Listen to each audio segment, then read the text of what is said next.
Let's commence our lecture. This is 8:33, so that I can be able to run up on time and give room for other things before we rest for the day and start another activities tomorrow.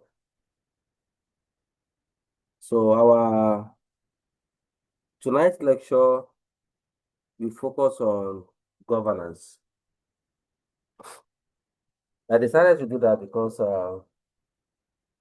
the model and theories under SFM cover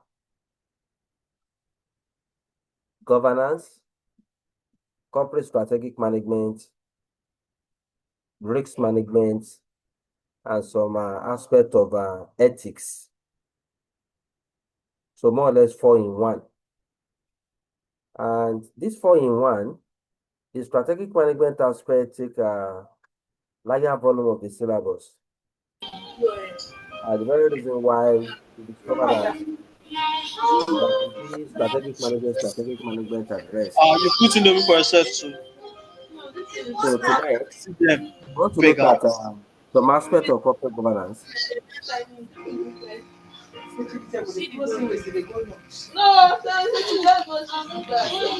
Paul, mute yourself. Mute yourself, Paul. Paul, please, mute. You are disturbing us. Kindly mute, please. So that you can be able to have an initial lecture. Kindly mute. To show Paul. Okay, thank you. Thank you for that. So, like I said, tonight we are going to look at governance. And this aspect of corporate governance that we are looking at, so we have to look at what governance is all about. So, having looked at what governance is all about,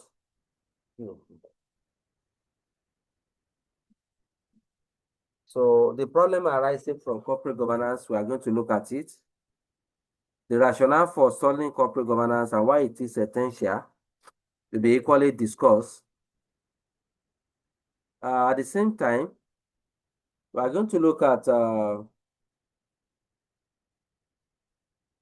corporate governance theories, the principle of corporate governance, board diversity,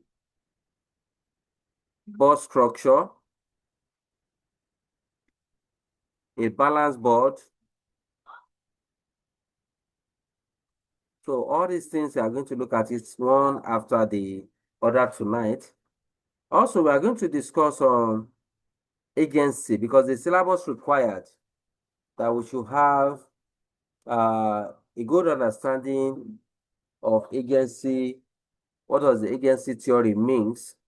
What are the factors causing agency conflicts between the shareholders and the appointed board of directors? So we are going to look at agency. After agency, we quickly look at theories of corporate governance. These are some of the things that form the body of the slide that we are looking at and the lecture materials that was posted on our platform.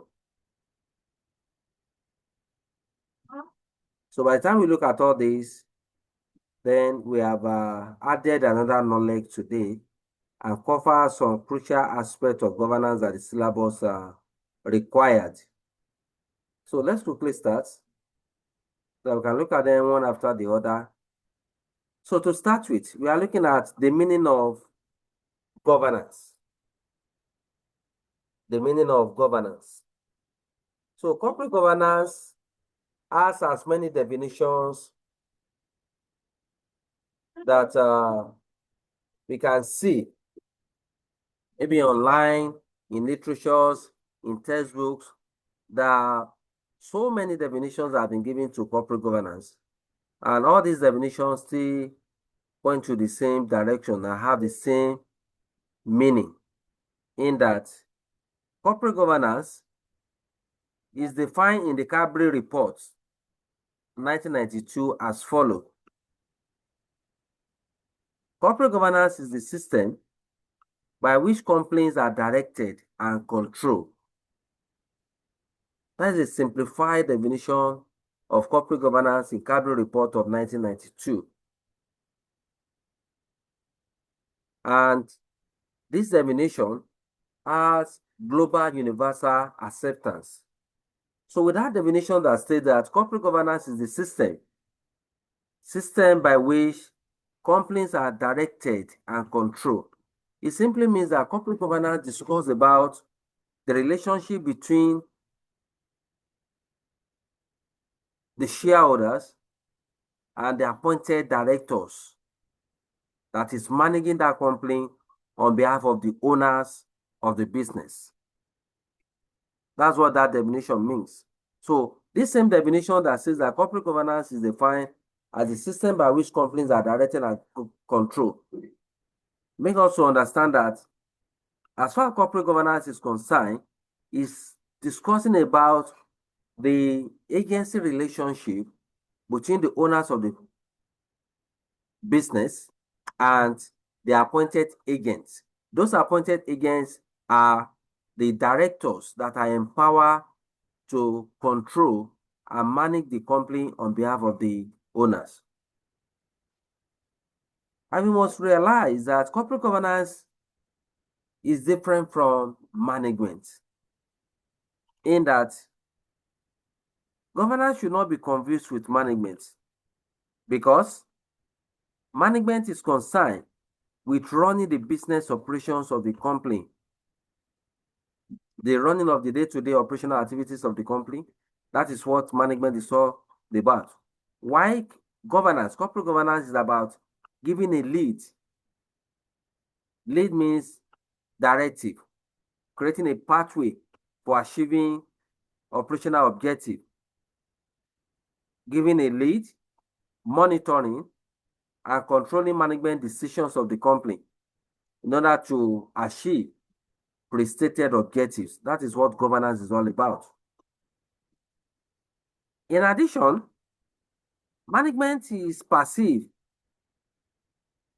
as making business decisions. Management is all about making business decisions, while governance is about monitoring and controlling decisions. But it is one thing to make decision, it is another for you to make a decision that will bring about significant positive effects and achievement of goals. So what governance is all about is that they monitor and control decision making by the directors, by the executive managers, so that the monitoring and controlling will bring about leadership and direction. But there are some decisions that we might take that will be toxic to the growth of the organization. There are some decisions that we might take that might have adverse or harsh effects on the company, like taking decision, irrational decision on investments with high risks.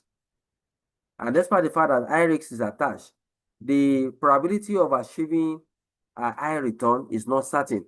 Such decisions are not good for the organization. In addition, we can differentiate management from governance in that governance brings about separation of power and control.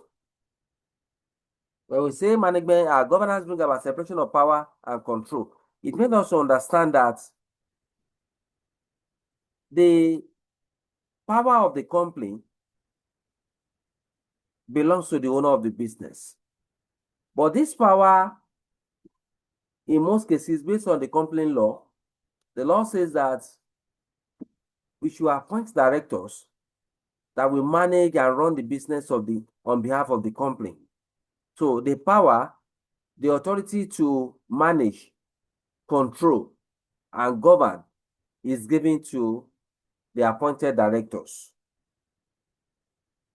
So governance assists in separating ownership from control. The ownership belongs to the owner, which are the shareholders, both the majority shareholders and the minority shareholders.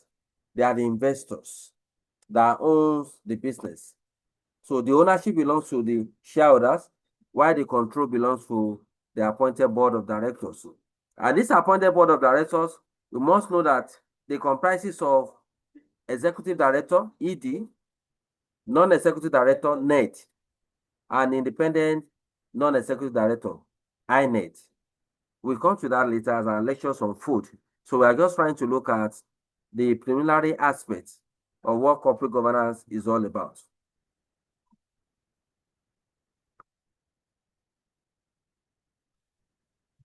So in summary, we can see corporate governance is not about management activities and management skill or techniques. Rather, the power of executive management to direct a business is an aspect of corporate governance. So, meaning that corporate oversight, disclosure, adherence to regulations, shareholders' engagement, all these things are aspects of corporate governance. And they must be done with the utmost interest of the shareholders in mind. So in summary of what we have said so far, corporate governance is concerned with matters such as 1. In whose interest is a company governed?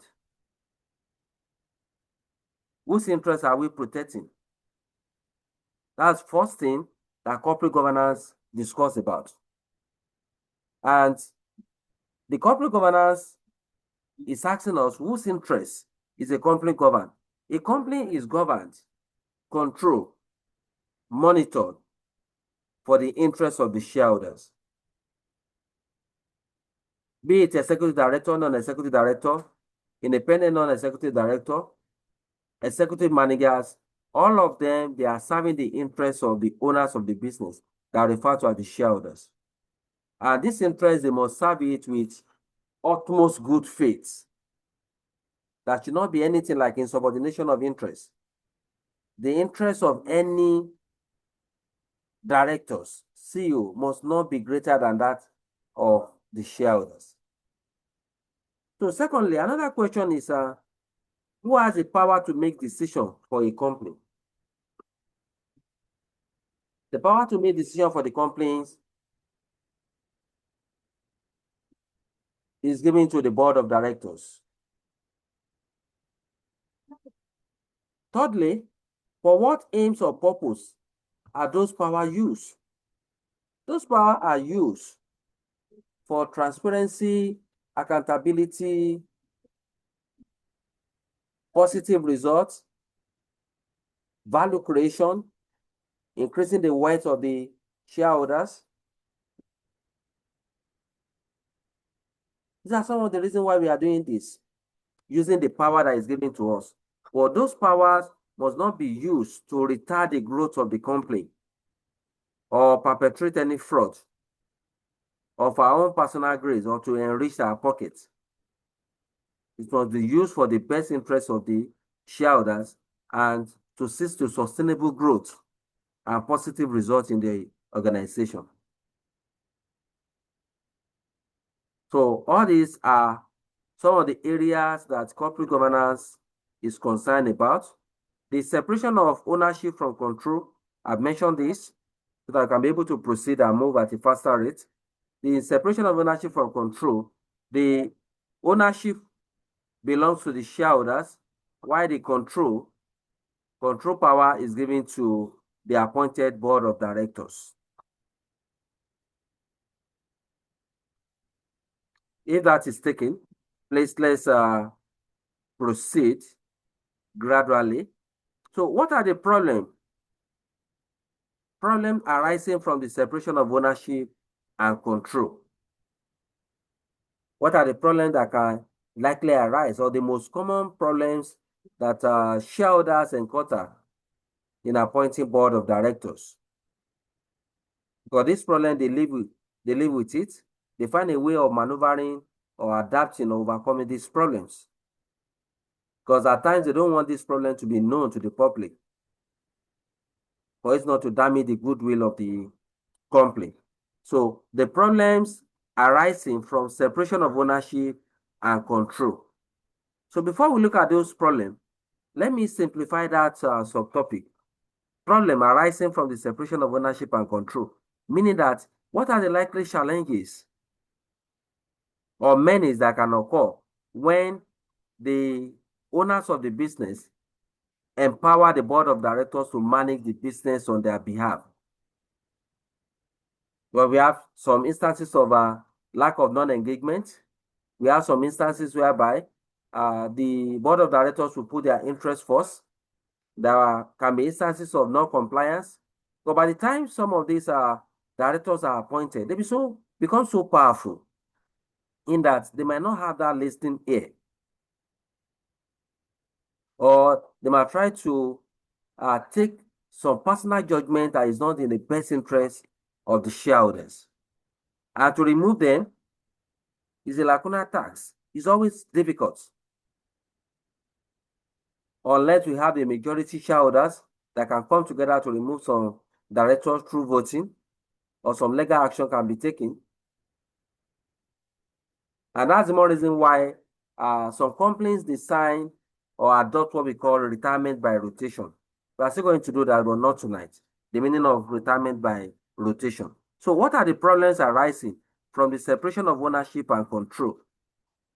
The first problem that may arise is that the directors of the company might be able to run the company in a way that is not in the best interest of the shareholders. Simply put, that insubordination of interest. That some directors might put their own interests first, or they might put their own interests above that of the shareholders. That is one problem we might likely have in appointing directors. Two, shareholders might not be able to prevent the directors from doing this. That doing this means that some of the shareholders might not be able to control the directors from putting their interests first, because the directors have most of the power to control what the company does. You have empowered them. And we are talking about board of directors that are not 1, 2, 3. So to control them, we find it a little bit difficult.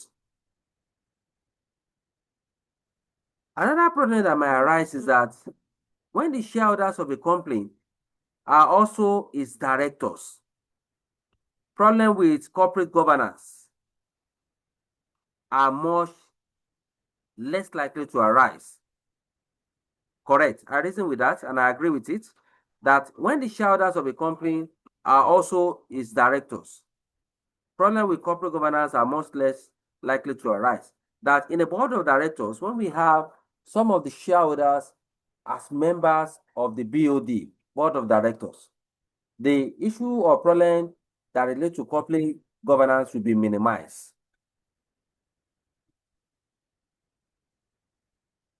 So another thing that we should note is that when a company is controlled by majority shareholders, problems with governance are also unlikely when the majority shareholders are on board.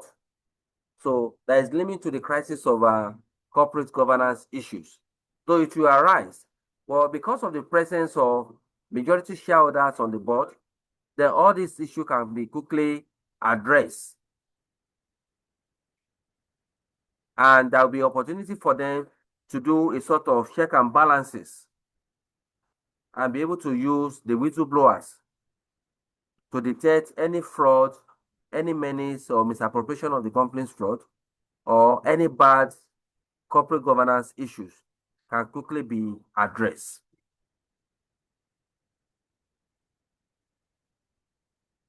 So ownership and control in non-corporate entities.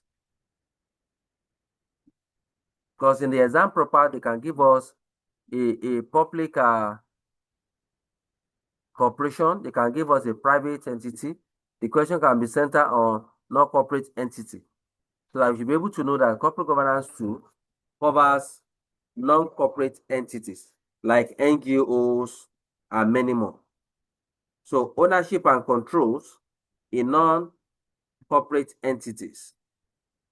So let's quickly look at what that means. So the separation of ownership from control can affect the quality of governance in non-corporate entities. the same way it affected in a listed companies, the same way it affected in a public company, the same way it affected in a private company. So ownership of control crisis equally occur in a non-corporate entities. In any entity, it should be possible to identify owners and controllers. For instance, the owners might be the government or the public. And in the case of a charity organization, the owner might be a section of the public. In a charity organization, we have a lot of people, those people that we call donors and the rest. Also, those in control, who are those people in control of non-corporate entities like NGO, charity organizations, and the rest? Those in control. The power to govern a non-corporate body might be given to a management committee. So those are the words that they use, management committee. But it is a NGO, they can call them trustees. So all this basic knowledge, we need them so that by the time we proceed further, it will be very easy for us to flow.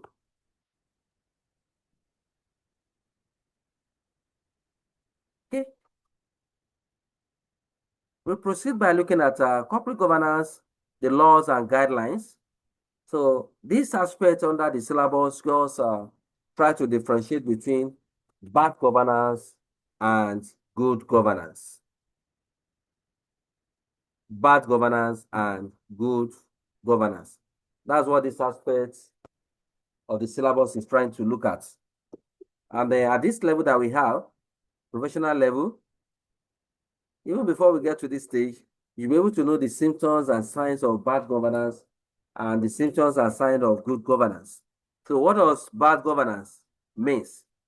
So the bad governance occur when an entity is governed in a way that is inconsistent with certain concepts and practices. Meaning that when a company is being governed in a way that is contrary to the law, when a company is being governed without complying to local and international standards, maybe lack of compliance to local and international accounting reporting standard, lack of compliance to laws, engagement in illegal or unethical practices. All these are symptoms of bad governance. And that is exactly what we are seeing here, that bad governance occurs when an entity is governed in a way that is inconsistent with the certain concepts and practices. So all these concepts and practices too, we are going to discuss about it tonight.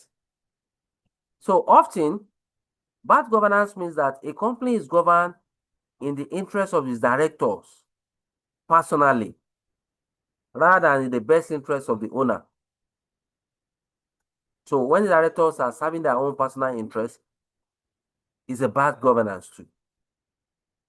On the other hand, good governance is based on certain key concepts and practices.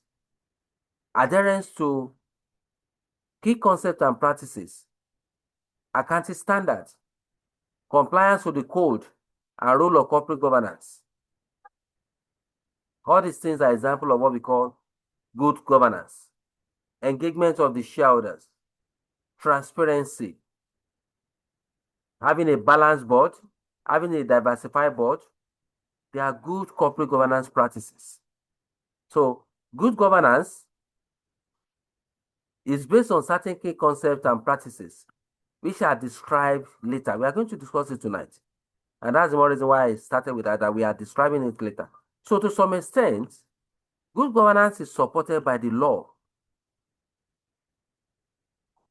It is supported by the law. So compliance with the laws, regulatory authority are a typical example of a good governance. For instance, we have the Act. Company and Allied Act requires the directors of the company to present an annual report and accounts to the shareholders.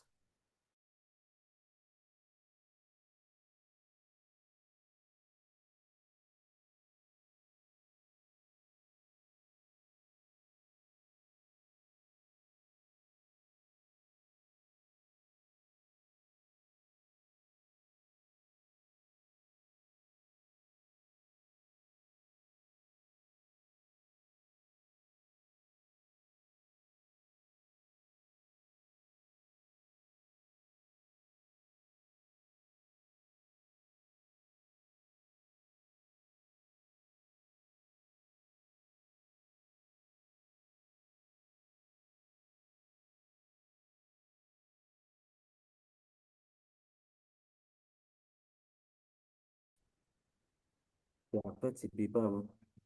The Sarbanes-Oxley Act 2002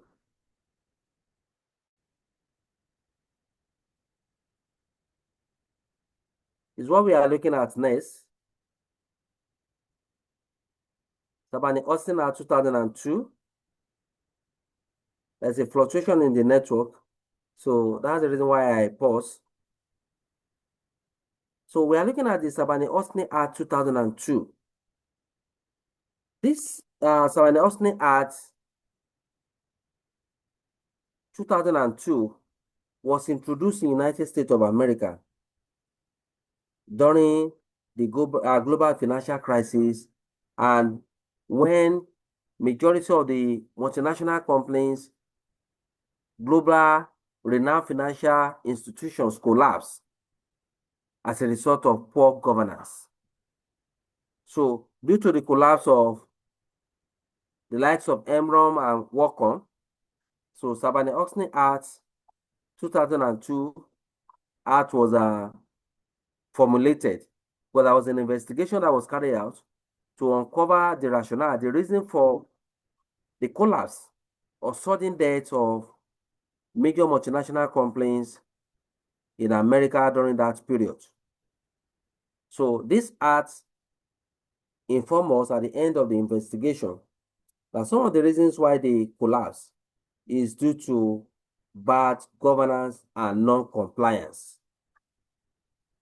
So briefly, we are going to look at it here.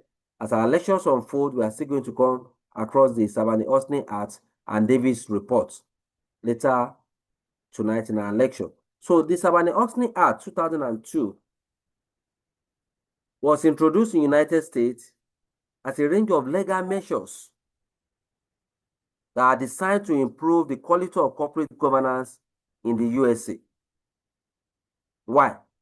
Following the spectacular collapse, you can see that word, the gravity of that word.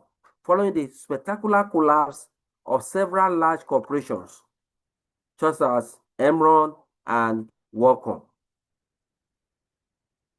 These two powerful corporations, they are among the largest corporations in the United States. And they have a lot of integration across the globe. But they collapsed suddenly due to menace of poor governance.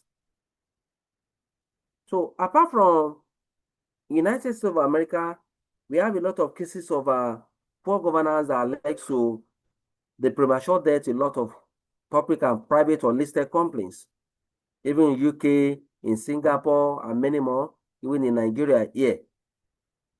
And that's the reason why the issue of corporate governance is being taken serious by the government, professional bodies, CBN, and all agencies, including SEC. So, in some countries, such as UK, where laws on corporate governance are not strong,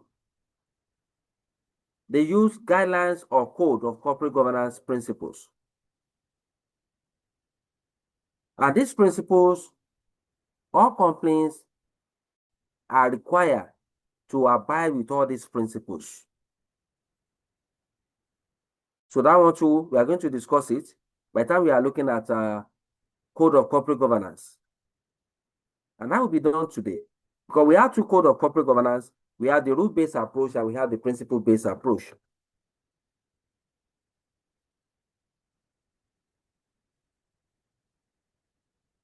So the Nigerian Code of Corporate Governance too follows suit and align with international Code of Corporate Governance.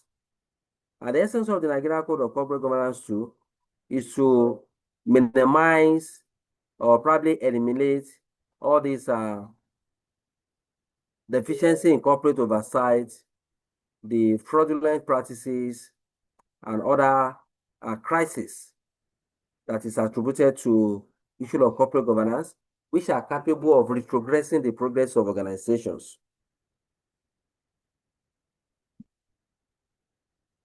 Okay, that is that about Sarbanes-Oxley Act of 2002. I will discuss further on it later. The workers' report and board behavior. Workers' report. The workers' report was carried out in 2009 in the United Kingdom. And the UK government give it 100% support because of its significance in eradicating the crisis of deficiency in corporate governance and its aftermath effect.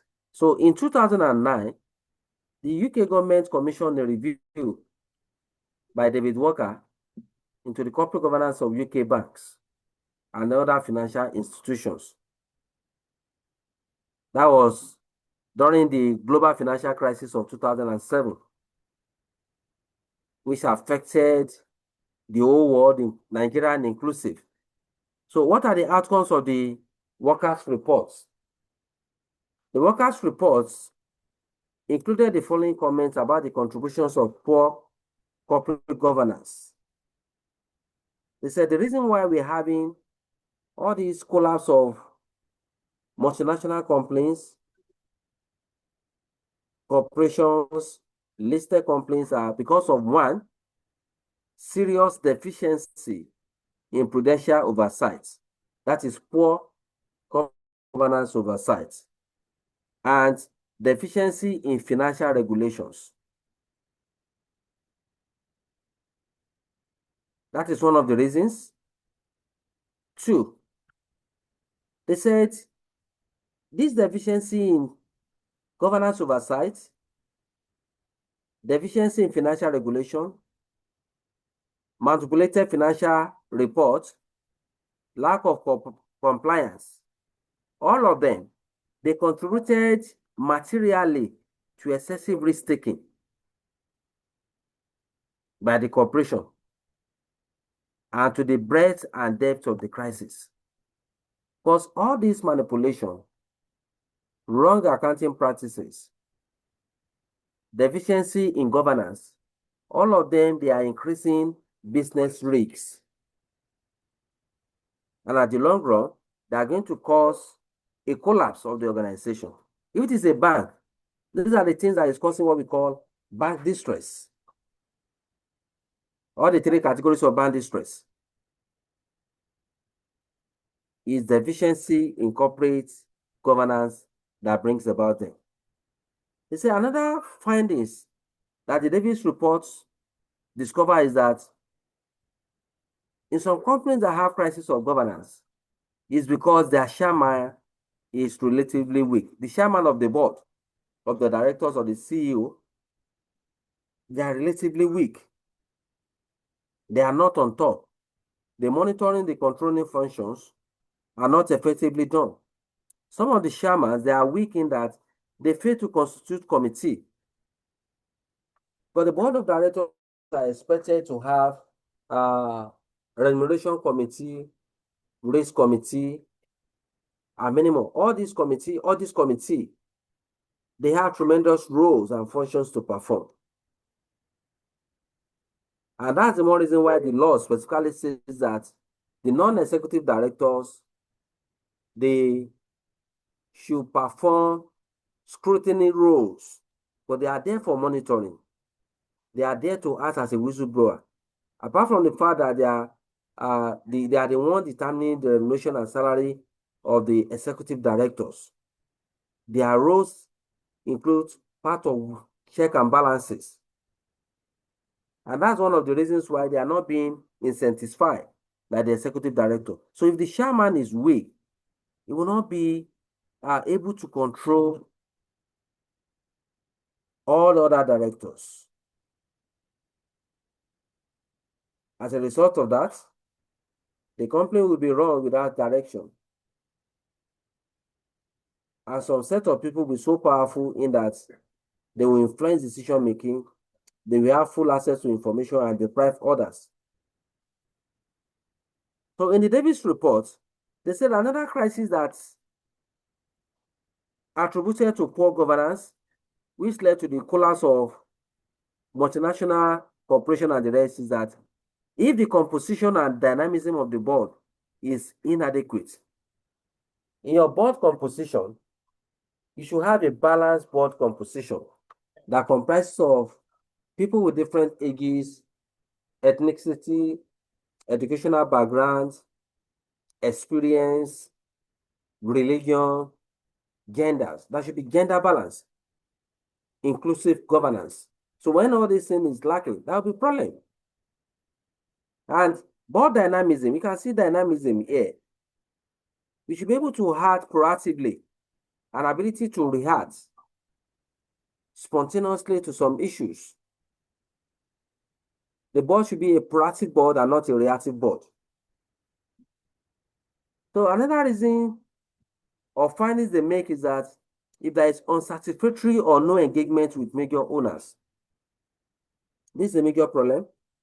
Until tomorrow is still occurring in some companies, whereby the board of directors will not carry the shareholders along in some major decisions they are taking. And the law says that all strategic decisions should be communicated to the shareholders. They must be gainfully involved in all decisions, investment decisions. So when this one is lacking, it will affect the growth of the company. So what are the corporate governance issues in summary?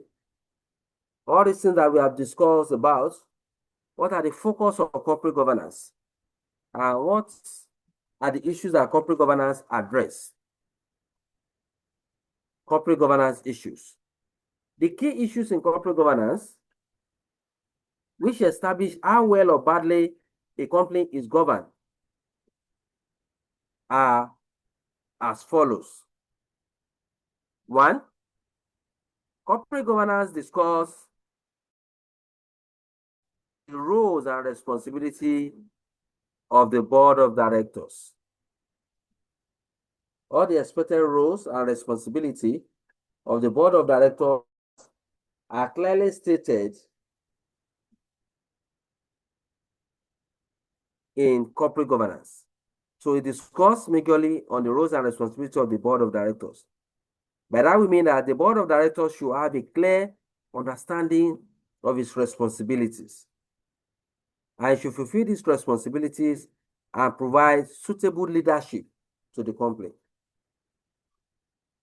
Because without effective leadership, nothing can be achieved. They must provide a suitable leadership, and that leadership too should bring about positive results. The suitable leadership too should bring about what we call a succession plan. Because building a succession plan should be a priority of the board of directors and achieving sustainability.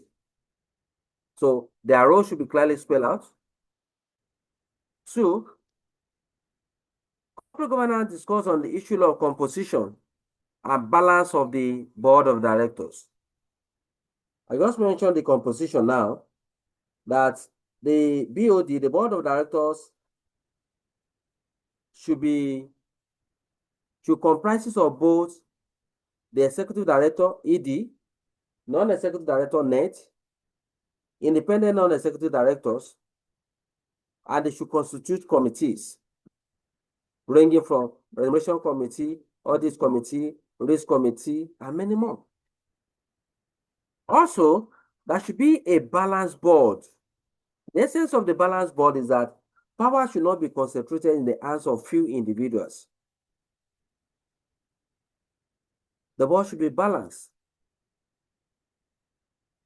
Okay, another area where corporate governance focus on is the area of financial reporting, narrative, and auditing.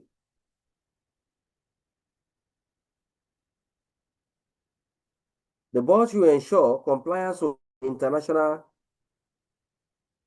reporting standards. And there shouldn't be anything like manipulated accounting figures. There should be openness, transparency, and accountability, together with engagement of the shareholders in all financial reporting. Any misleading financial information should be avoided, but when discovered, they are punishable under law. Corporate governance also discuss about directors' remuneration.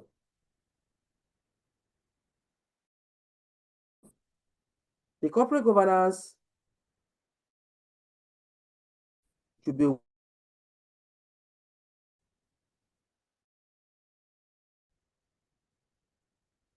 because they are performing and experienced directors. So due to that, the company must ensure that they pay the amount of money that meet up with the industry standard. What I mean by industry standard is that the salary that commensurates with what other companies are paying. Apart from the salary, under the director's remuneration, they must ensure that all the directors are incentivized. They give them incentives, performance-related benefits. So by the time you give them performance-related benefits, this one will reduce agency crisis and cost. Giving them performance-related benefits we equally reduce the crisis of agency. Giving them performance-related benefits, we equally encourage the board of directors to put in more effort because they know that their performance will be evaluated. And based on the evaluations, their benefits and other incentives will be given to them. So directors must be given a robust salary. Apart from that robust salary, they must have access to some incentives and reward packages. And there should be some packages that we are going to give the directors in a way to retain them and for them to have what we call contentment, not to be tempted to perpetrate any fraud. And you should know that the directors' remunerations are being decided, managed, and determined by the non-executive directors. So another aspect of corporate governance focus is the area of risk management and internal control. The effective corporate governance should ensure that risk management is a priority. Any investment decision, we have to evaluate the risks attached. So all forms of risks have to be considered. So the corporate governance functions is to use all these risk control measures like ALAP, as low as reasonable, profitable, and many more. We have to look at it. Embedded risks. So that should be sound internal risk control measure, sound internal financial control, sound internal auditing, and engagement of external auditors. Again, it talks about the shareholders' rights. All the rights of the shareholders, they must not deprive them of their rights. The voting rights, payment of dividends, engagement of shareholders, all these rights must be given to all shareholders. And there should be equity and justice to all the shareholders. Also, corporate governance equally talks about issue of CSR, corporate social responsibility. Corporate social responsibility. But this is key. The corporate social responsibility is a voluntary obligations and responsibility that is designed by company to positively impact in the life of the society. So the essence of CSR is to ensure that the company take part of their resources, part of the profit they realize, to contribute immensely to the welfare of the society. Despite the fact that we have two schools of thought about CSR, there's some school of thought that are saying that CSR should not be an obligation or responsibility of every company, or because they believe that companies are paying taxes and they expect the government to use all these taxes they are paying dues to better the life of the citizen, build roads, schools, create jobs, see to security, and many more. But another school of thought is saying that we cannot expect government to do everything. So as part of the social contract, the companies are expected to complement the efforts of the government and pay back to their host society or community. We are still going to have CSR as a topic on its own, this diet. So all we have looked at, there are some of the areas that corporate governance focus on.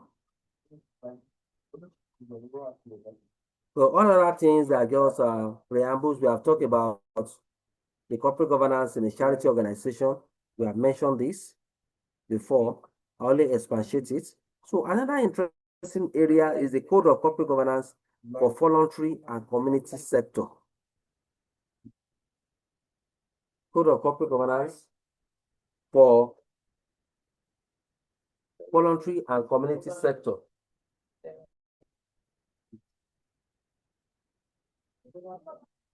So in the code of corporate governance for voluntary and community sector, there are some guiding principles that the voluntary organization, charitable organizations are expected to follow.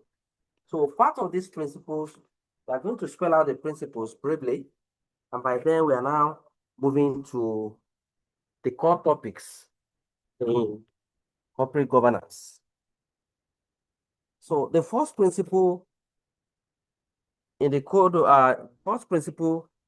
in the code of governance in the voluntary community sector are principle one, board leadership.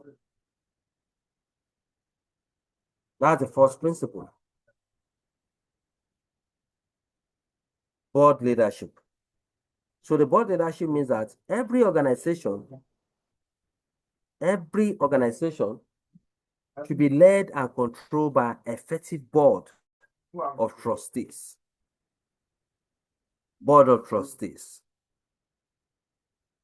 That's the board leadership. For effective governance oversight and delivery, we must constitute and appoint board of trustees, which collectively ensure delivery of its objective. This is the appointed board of trustees that will set objective, set strategic direction, that is pathway for achieving the objective, and uphold its values. And see, upholding the values implies that the appointed board of trustees, even if the board of directors, they must uphold the values. Uphold the values means that they must not allow what we call strategic drift. What we call strategic drift means loss of focus or derailment from the set standard and objective. No, they must uphold the values and work in the same direction. Drift must be avoided, and at the same time, they must avoid what we call inertia, strategic inertia. What we call strategic inertia means rigidity, inflexibility, working in orthodox way. That is inertia. But when we call drift means loss of focus or derailment from the stated objective or goals. I think I stand clear there. Drift, loss of focus, inertia, rigidity, or doing business in the orthodox way, not enriching or restructuring the business. So the principle two, the board in control. Yes, the appointed board of trustee, the trustee as a board should collectively be responsible and accountable for ensuring and mentioning that organization is performing well. They have to be on top of all situations. So they have to ensure that the company is performing well, and not only performing well, that the company is solvent. What we mean by solvent here, that the company is financially stabilized. Because we must avoid the situation whereby the company will be experiencing financial insolvency, but lack of cash, lack of capital will affect the company. But by the time a company becomes financially handicapped, they don't have access to finance, their capital base has been eroded, they're experiencing declining return on investment, return on capital employed rose. So all these things affect the company going forward. So the principle 3 says that the board should be a high-performing board. There should be integration of functional activities, synergy. All assigned responsibility and tasks should be performed, and there should be accountability. In the principle 4, there should be what we call periodic board review and renewal. The board should be periodically reviewed its own and the organizational effectiveness. How effective is this appointed board of trustees? They should evaluate results. And if there is a need, there should be injection of new members with fresh ideas that can upgrade the growth of the company and achieve significant results. In principle 5, that one talks about delegation. Delegation of responsibilities to appointed committees and the board members. Or the board of trustees, they must have responsibilities to carry out. And these responsibilities must be clearly delineated and must be achieved with a template given. And all the performance of each of the board of trustees and executives must be evaluated. In the last principle, if I'm not mistaken, second to the last, that's the integrity, the board and trustee integrity. The board must ensure probity. They have to work with integrity to avoid dragging the image of the company into disrepute. They must not damage the goodwill of the company. But the goodwill of the company is a valuable asset that once damaged might be difficult to redeem. So in the principle 7, that one talks about board openness. Openness means that there should be accountability and above all transparency in all dealings. So when all these principles are abided with, then it will be very easier for us to achieve a resounding result and sustainable growth.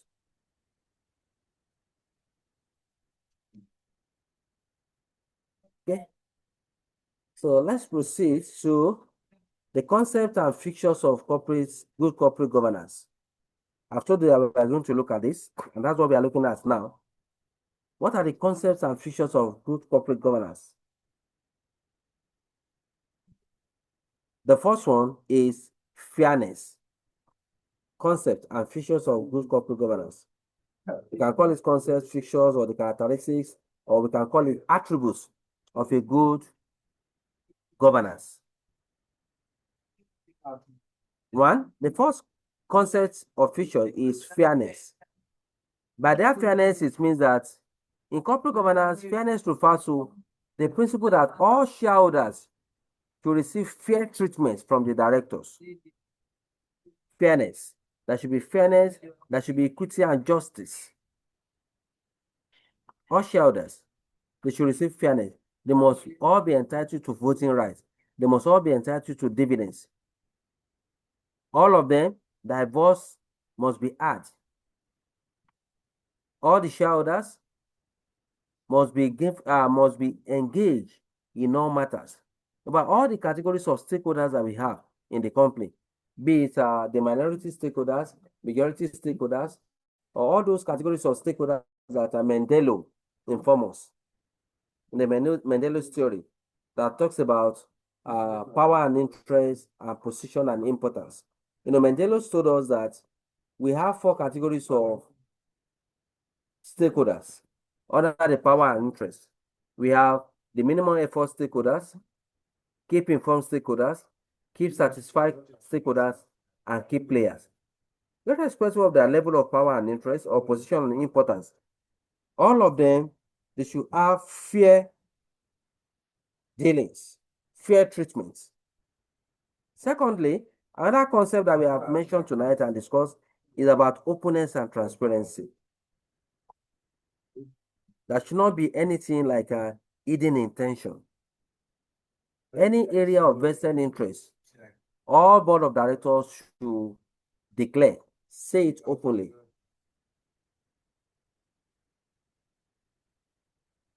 Apart from openness, we have independence. That's another concept under good governance. Independence means freedom from influence of anybody. The directors have been appointed and they are empowered to take some personal judgments or decisions. And that decision must not be taken to victimize any staff or any members in the board. Those decisions must be taken to create value, accumulate wealth of the shareholders. The decision must be taken to bring about sustainable growth. The decision must be taken to increase the company competitive strength for them to gain competitive advantage. So they have that independent decision, but that independent decision must be taken for the best interest of the company and that of the owners. Next concept is honesty and integrity. All the board of directors, all the board of trustees, the CEO, the chairman of the board, they must be honest and transparent in all their dealings. And at the same time, they must be responsible and accountable for all major decisions. All decisions, investment decisions, whatever decision they take, they have to be held accountable. So we have talked about reputation. We are equally discussed about making judgments. That judgment again, let's re-emphasize that directors make judgments in reaching their opinions. All directors are expected to have sound judgments and to be objective in making their judgments. Objective means that they need not be subjective or avoid bias or conflicting interests in their decision making. So if that is taken, then we move to Nolan's 7 principle of public life. This 7 principle of public life is synonymous with the concepts of features of corporate governance, in that they're still the same concepts.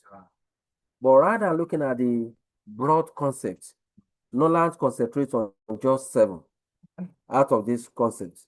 And those concepts are named after the scholar. Nolan's 7 principle of public life mean that anybody that is appointed in any public corporation, agency, or they work in charitable organization, NGO, there are 7 principles that they must abide with. Those 7 principles to be what they work with every day. We have to ensure total compliance with that 7 principles because you are dealing with public. So what are the Nolan 7 principles of public life? The first principle is selflessness, meaning that the owners of public office do not make decisions that is for their personal interest. Their decision should be based entirely on concern for the public interest. Secondly, they must act with integrity.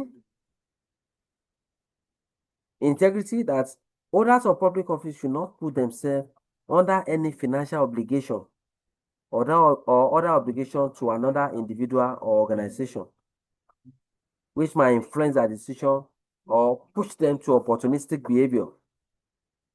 They must always act with integrity. Thirdly,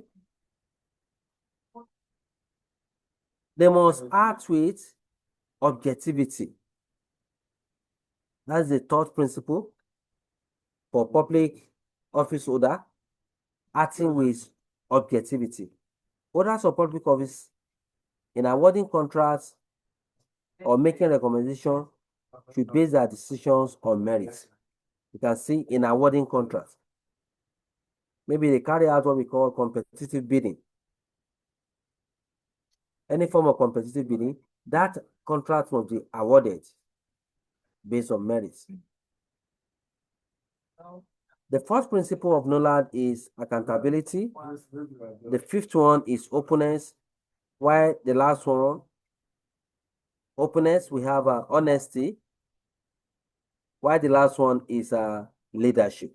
So the NOLAD 7 principle guiding the conduct in public offices are 1, selflessness, 2, integrity, 3, objectivity, 4, accountability, 5, openness, 6, honesty, and 7, leadership.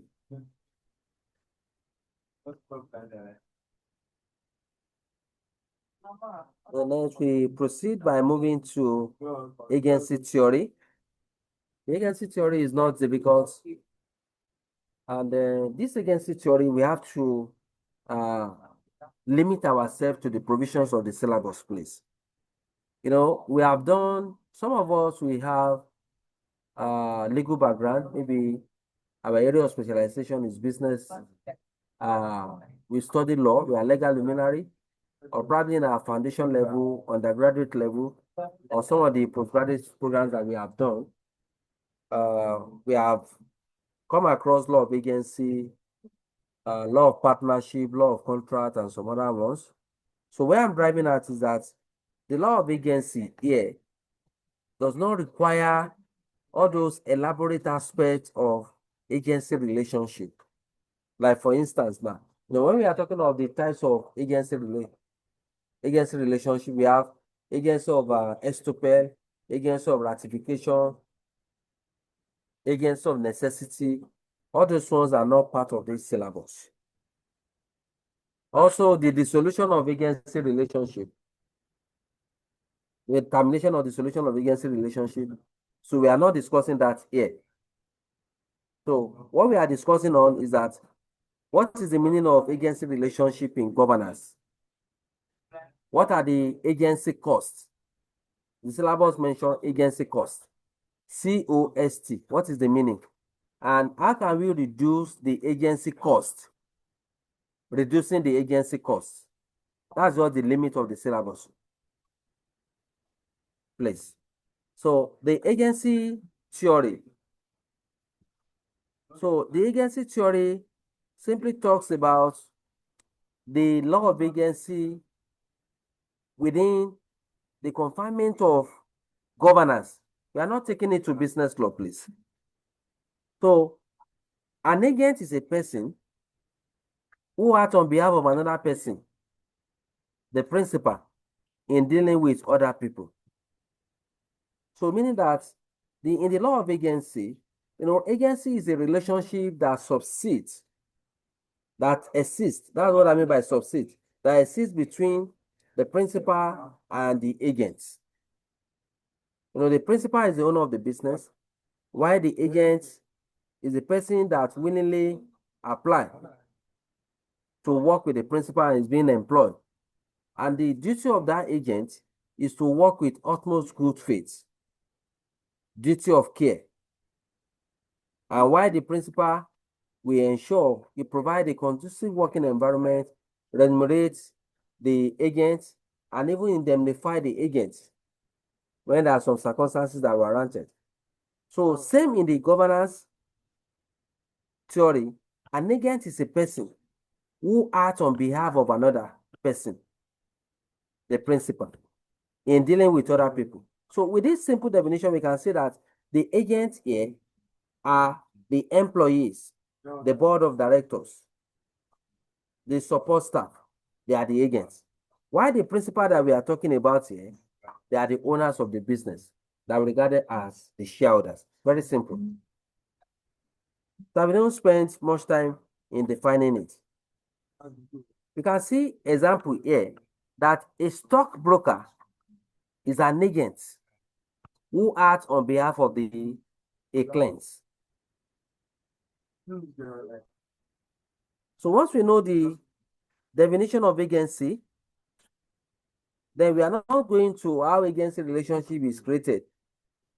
Maybe by implied agreement, by express agreement, in written, in conduct. We are not going to that.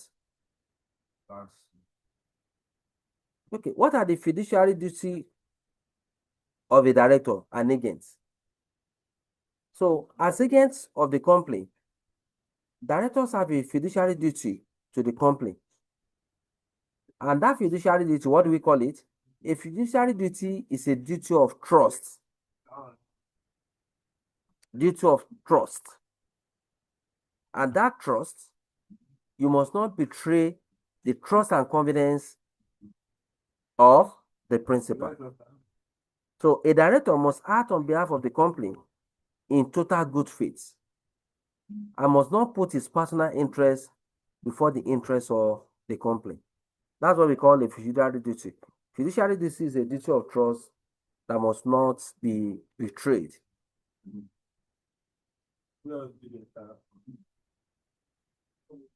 Okay.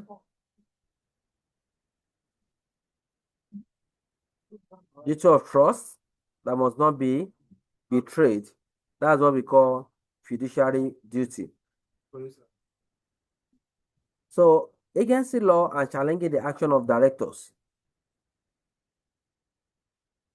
In practice, it is always very difficult for shareholders to use the law to challenge the decision and action of the company's director. I've informed you about this from the onset of our lecture. You can see we come across it again under agency law, that in practice, it is extremely difficult for shareholders to use the law to challenge the decisions and actions of the company's director. Why? Because if shareholders believe that the directors are not acting in the best interest, director is not acting in their best interest, their ability to do something about the problem is restricted. And despite the fact that the ability to take urgent action is restricted, what can the directors do? Because they cannot just fold their hands and continue looking for the directors to do whatever they like. So what should be done is this. The shareholders can vote to remove any director from office. That voting right, voting power of shareholders, they can use it to remove any directors from the office. But before they can be able to do that, they have to ensure that they gain majority vote. All the shareholders have to remain mind. We should be able to have majority shareholders that is ready to vote to remove unperforming directors from the board. So the shareholders, they can vote to remove any directors from office, but this requires majority votes by the shareholders. And because of this crisis of looking for majority votes, and some of the directors are so powerful in that they will use divide and rule to win some shareholders to their side. And that's the one reason why companies now, they are now using retirement by rotation. I think this is the second time I'm mentioning that retirement by rotation. By retirement by rotation, when the director is being appointed, they will congratulate you in your letter of appointment, congratulate you, inform you of the tax ahead, they wish you well, and at the same time, they are going to state in that letter that this appointment that is given to you is subject to evaluation at the end of 3 years. Because there's an argument under the retirement by rotation. Some are saying 3 years, some are saying 3.5 years, some are saying 4 years. But universally, we have larger scholars that agree that in the retirement by rotation, the performance of the appointed directors will be evaluated in 3 years. And by that 3 years, it means that when the directors work for first year, second year, third year, when it is 3 years, the director will set aside and allow the board of directors and the shareholders to evaluate his or her performance. If the director's performance meets expectations, the directors can be given another extension of 1 year or 2 years, or more than that.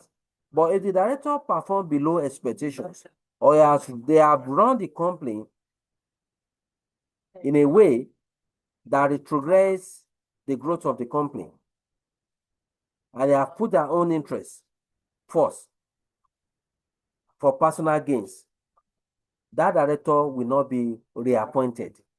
That is what we mean by retirement by rotation. So these are some of the ways of managing issue of agency. Well, it doesn't require going to court. When it's 3 years, you set aside, let your performance be evaluated using some critical success factors. So when we discover that the directors have performed below expectations, then it can be removed. There is no renewal for such a director. Okay, we are still going to look at some issues under which directors can be removed by death, when they run the company into bankruptcy, by involving in legal action due to non-compliance, and many more. So agency conflicts. This is another interesting caption in the syllabus. Agency conflicts. What are the things that can bring about agency conflicts? What are the issues that can bring about the conflict or crisis between the shareholders and the board? That's what they mean by agency conflicts. So agency conflicts are differences in the interest of the company owners and that of the managers and directors. In what way did the agency crisis arise? The agency conflicts arise in several ways, among which are the following. One of the things that can cause agency conflict are moral hazard. Moral hazard. What do you mean by moral hazard? A manager has an interest in receiving benefit from his or her positions as a manager.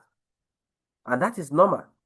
A manager, let's look at that again. A manager has an interest in receiving benefits from his or her position as a manager. This includes all the benefits that come from status, such as company car, private chauffeur, use of company airplane, lunches, attendance or sponsor sporting events, and many more. So they have that anxiety, and normally they are to be given this kind of opportunity. Because I mentioned it, apart from the normal remuneration, they must be given incentives, performance-related benefits, and some other reward. So when the director is more curious about having a bigger incentives or compensating themselves, this one will bring about moral hazard. Because one of the reasons why this moral hazard can occur is what Meckling and Jensen suggested. You can see here, according to Jensen and Meckling, they suggested that a manager incentives to obtain these benefits is higher when he has no shares. If the directors is not a shareholders in the company, so that curiosity to have more benefits, more reward, more incentives will be higher. And this one can jeopardize their interest and focus. And that's the reason why part of the performance benefit, so companies, they give some of the directors shares. They make them to be part of the shareholders of the company in order to limit their moral hazard, and likely conflict that can occur in the agency relationship. So another thing that causes agency conflict is effort level. What does the effort level mean? It means that managers may work less hard than they would if they were the owners of the company. I think if they are the owners of the company, they would have put in more effort because already they have appointed managers, executive directors put in place. All because they are not the owner of the company and they know that their benefits will be attached to performance. Due to that, the interest of the middle manager and the interest of the senior manager might be well different when they are the owners of the manager and when they are not the owners of the when they are the owners of the company and when they are not the owner of the company. Their level of input, contributions, and commitment always differs. But the more they knew that the more effort they put in, the more their performance and results, the more the benefits they derive. Then this will make some of the managers to put in much effort. But in putting in that effort should be done not to gain secret profits or benefits on behalf of the company. They must do it to ensure that they create value, increase the wealth of the shareholders. Another agency conflict can occur in the areas of earnings retention. Earnings retention. The earnings retention means that the remuneration of directors and senior managers is often related to the size of the company. The remuneration. The remuneration of the directors and senior managers, they are often related to the size of the company rather than its profits. So this gives manager an incentive to grow the company and increase its sales turnover and assets. So when the sales turnover increase, when the assets increase, when the wealth increase, we have to disclose it. All this increase in sales turnover and assets must not be diverted for the benefit of the directors. Once it is diverted to the benefit of the directors, then automatically it will create a crisis. The moment the shareholders discover this, or the whistleblower blow a whistle to inform them, or the perpetrated fraud. So the earning retention, all benefits, sales returns, assets, all of them must be for the benefit of the company, the shareholders. At the same time, some of the earnings that we have is not all the money, the profit that we realize that we are going to share as dividends. That should be a plowback of profits for corporate expansion and increasing the portfolio of investments of the company. So therefore, the management is more likely to want to reinvest profits in order to make the company to be bigger rather than pay out the profit as dividends. So this one to cause conflicting interest because the shareholders are looking for increased dividends. They might want a situation whereby saying that we make more profits, high return on investment and capital employed, this should be share dividends. But the appointed management or the director might say, no, we have to use certain percentage of this to reinvest in business and create more wealth. So this one causes crisis between the two parties, the principal and the agent. And risk aversion too is another area of agency conflict. Risk aversion. How does the risk aversion cause crisis or conflict between the directors and the shareholders? It's caused because the executive directors, majority of them, based on the experience exposure, they are the one managing, monitoring, and controlling the business and managing all the portfolio of investments. So instances do occur whereby when they do feasibility report and evaluate the viability of a project, they might discover that the level of risk attached is high. Due to that, the management, the director might want to take a risk-averse decision, going for investment with a lesser risk. Whereas the shareholders might want a company to take a bigger risk, or because it is more profitable.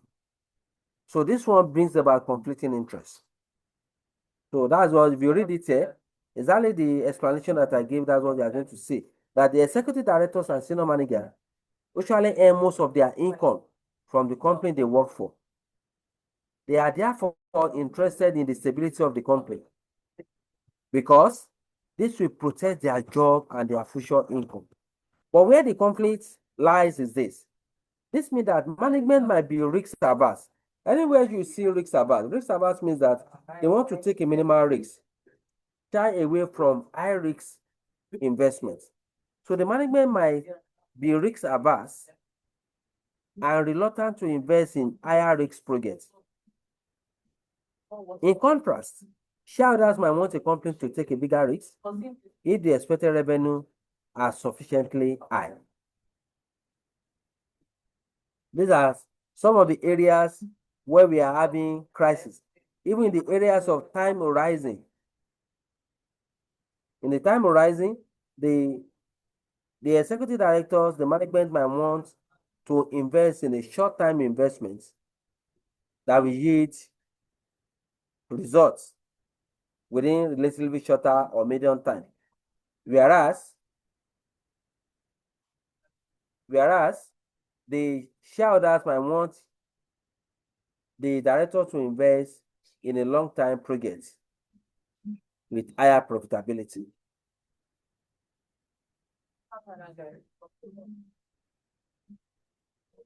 So these are some of the highlighted areas of conflicting interests.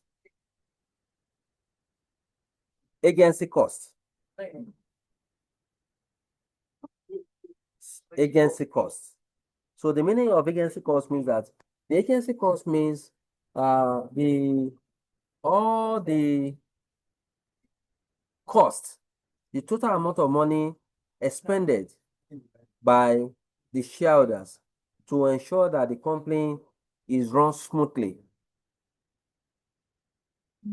without experiencing any form of crisis, maybe legal crisis, internal crisis, financial crisis, goodwill crisis, and in ensuring that all the directors did not perpetrate fraud or work towards accumulating personal gains.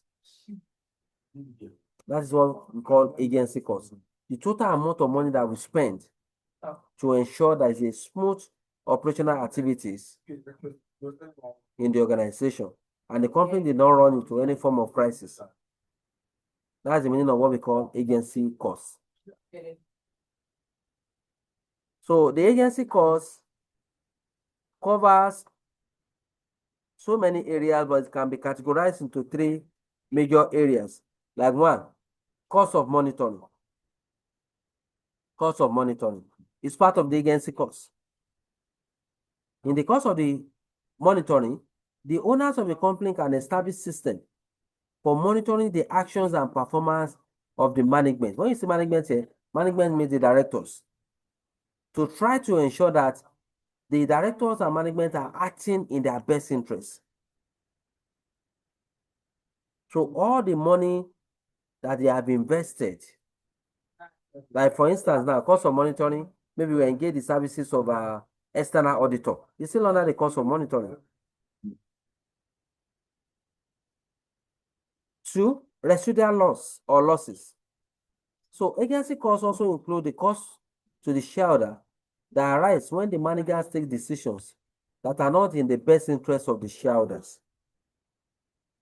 When they take some decision, those decisions is not in the best interest of the shareholders and does not benefit the shareholders. But yet, it is the shareholder that will bear the losses. For example of a residual loss. For example, agency costs arise when the company directors decide to acquire a new subsidiary and pay more for the acquisition than is worth, well, probably the subsidiary company they acquire is over-evaluated. Just like the way loan seekers are evaluating their collateral security. So they overrated the cost of acquisition of the subsidiary company so that they can be able to gain a fair share of the dealings. So that's what we call a residual loss. Be it is known or unknown to the manager, they have to pay the money. So the shareholders will bear the consequences of that fraudulent gains. Bonding cost is another agency cost. Bonding cost. So the third aspect of agency cost is cost that might be incurred to provide incentive to manager to act in the best interest of the shareholders. Even that bonding cost too, we call it a cost that we pay to retain a performing directors, because performing directors are difficult to find. When we find one, we must ensure that we make them happy, remunerate them, give them incentives and the rest so that we can be able to retain them to continue with their performance. So all the costs that we incur to give incentives, performance-related benefits to the directors, to keep them working and put the interests of the owners at mind is what we call a bonding cost. Apart from these three major categories, can you give me just one popular example of agency cost? Maybe one. We have talked about cost of monitoring, residual cost, bonding cost, and it's not limited to this. But there's one popular one that I don't put here. What is that one? Before we move down, because there's possibility we might say it by the time we scroll down the slide. Give me one popular agency cost.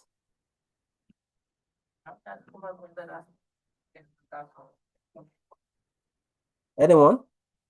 Agency cost. Another agency cost that is popular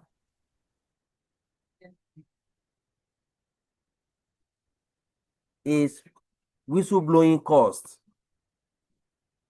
Whistleblowing. That money we are paying to a whistleblower that inform the company of fraudulent dealings in the organization. Maybe prior to perpetration of the fraud, or during or after. So that amount of money that we use to compensate the whistleblower is part of the cost of running the company. I think that is understood. Okay, if that is understood, how can we reduce the agency problem? The agency crisis, the agency cost, how can we minimize it? One way of minimizing the agency problem is one, by devising a remuneration package for executive director and senior managers that give them an incentive to act in the best interest of the shareholders. We'll give them good salary, measure with industry standards, incentives, performance-related benefit, share options. Give them share options. 2, have a large proportion of debt on the long-term capital structure of the company. 3, have a board of directors that will monitor decision taking for the company by its executive management. 4, agents should be held accountable to the principal. So another way we can reduce it is to make use of whistleblower. Whistleblower is a way of reducing the agency cost. And don't forget that in one of our lectures, I think that was it last week Friday or upper week Friday, we talked about knuckler principles. You must ensure that knuckler principle is being practiced. Knuckler principle, NOCLAR. non-compliance with laws and regulations. So if there's any issue of non-compliance, that one should be immediately communicated to the owners of the business. And reducing the agency cost too, there should be engagements, periodic engagement of the shareholders in activities going on in the company.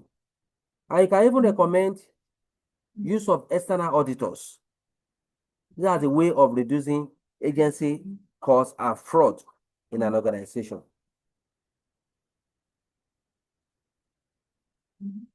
So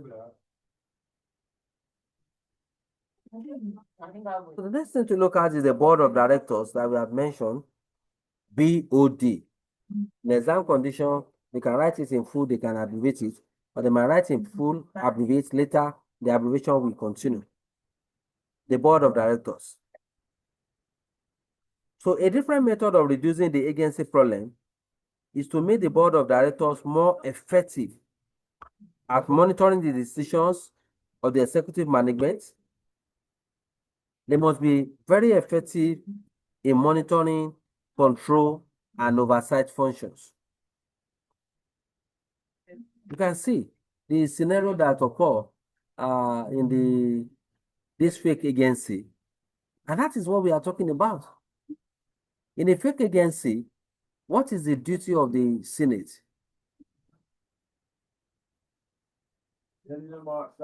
Because we have a lot of committees that look into that, and that's the more reason why they are saying that our former speakers of Rep, retired Agbajabi Mila, that what exactly is his function? There's a deficiency in oversight function. Before it gets to that stage, that they have to get office in the heart of the government, very close to Aso Rock. They open CBN accounts and the rest. They are considered and captured in the budget. All these are what we call deficiency in oversight functions, and exactly what corporate governance is talking about.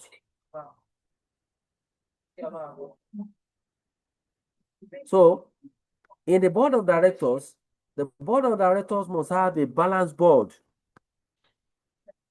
for effective decision making. So, a board will be ineffective at monitoring the decision of the management if it is dominated by a chief executive officer. To avoid this domineering by individuals, that's the reason why we are clamoring for a balanced board.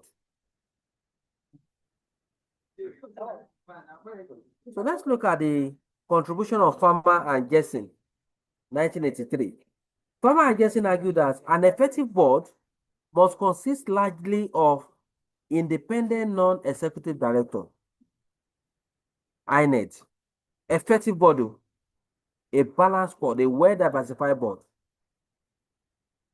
must comprise of likely of independent non-executive director. Independent non-executive directors have no executive role in the company, and they are non-full-time employees. The same thing with NED. Majority of the NED in the organization, they are not full-time staff. It's only the executive director, ED, that they are full-time employees of the company. So the INED and the NED, non-executive director, should be there for check and balances. They'll be the one giving information about the governance, monitoring, controlling functions, and how the executive power is being used in the company to the owners of the company. So the board of directors, they comprise of both executive director, non-executive director, and independent non-executive director.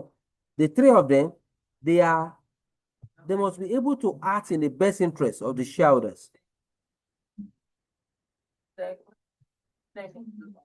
In fact, instances occur whereby there might be conflicting interests or major crisis between the executive director and non-executive director. It is the duty of the independent non-executive director to resolve this conflict.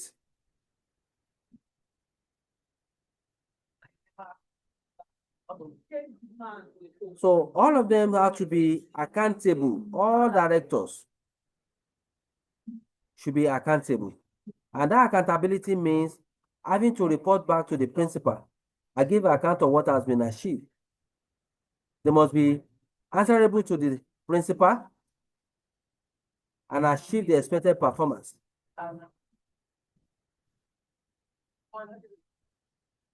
Okay. We move to theories of corporate governance.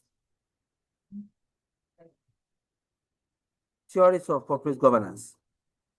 Please, I implore you to know this for some decision making. All these theories are not only meant for writing theoretical questions that identify and explain the theories of corporate governance that you are known.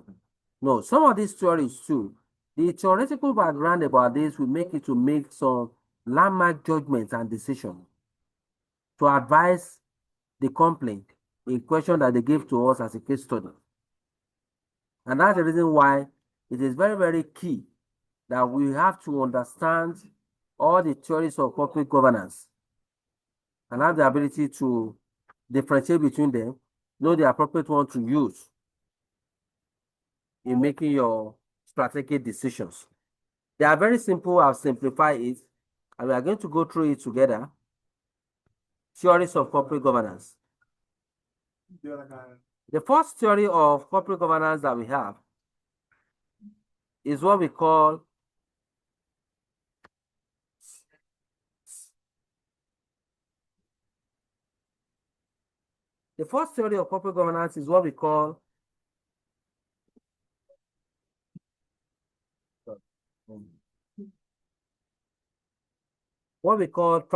transaction cost theory. At times they call it transactional cost theory.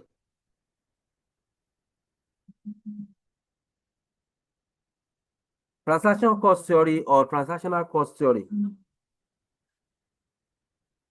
can call it transactional theory or you call it transaction cost theory. It's still the same thing. Be it you put AL or you don't put it. Transaction cost theory or transactional cost theory. What is the meaning of transaction cost theory? The transaction cost theory. This theory attempts to establish or explain companies not just as economic units, but as organizations consisting of people with different views and objectives. So with that, the theory is saying that the priority of a company is not only for profit motive, maximization of profit and the rest. Company should see itself as an entity with various human capital, employees that have diverse views, that have diverse objectives, that have diverse contributions, that the company should see themselves not really as economic units because all their staff must be treated as a valuable asset. So as a result of that, you must have a balanced investment objective, not only about profit alone. There should be contribution from the strategic business unit. There should be human capital development and many more. These are parts of the transaction cost theory. And there should be decisions that are rational in some instances. So apart from that, the transactional theory says that logically, a firm decision about whether to arrange transaction in the open market or whether to do the work in-house itself depend on which is cheaper. What is the meaning of that statement? The statement says that logically, a firm decision about whether to arrange transaction in the open market or whether to do the work in-house depend on which is cheaper. That is what we call make or buy decision. Make or buy decision. Are we to produce or handle the operation internally, or we should buy. Buy means are we to outsource it. If we are making it internally, then we have to consider how profitable it is. We look at the total cost of producing the product. So what is going to be our gain? If it is more cheaper to buy, to outsource, than doing it internally, then it is better we take that buy decision and outsource to a competent company, a repute company that produce quality products and can meet our expectation and that of the investors that award the contract to us. But it is a thing that we have, they require skilled personnel, the equipment, we can meet up with the project completion time and produce a quality product internally at a reduced cost, then we can do it internally. It's part of the transactional cost theory. So if we are doing it internally, the transactional cost theory says that when a firm decided to work in-house, that is make decision, it needs a management structure and a hierarchy of authority. That hierarchy of authority means that senior management are at the top of the hierarchy. So there should be engagement of all the board of directors and all senior management to achieve positive results and produce or render a selfless service that will create satisfaction to the customers.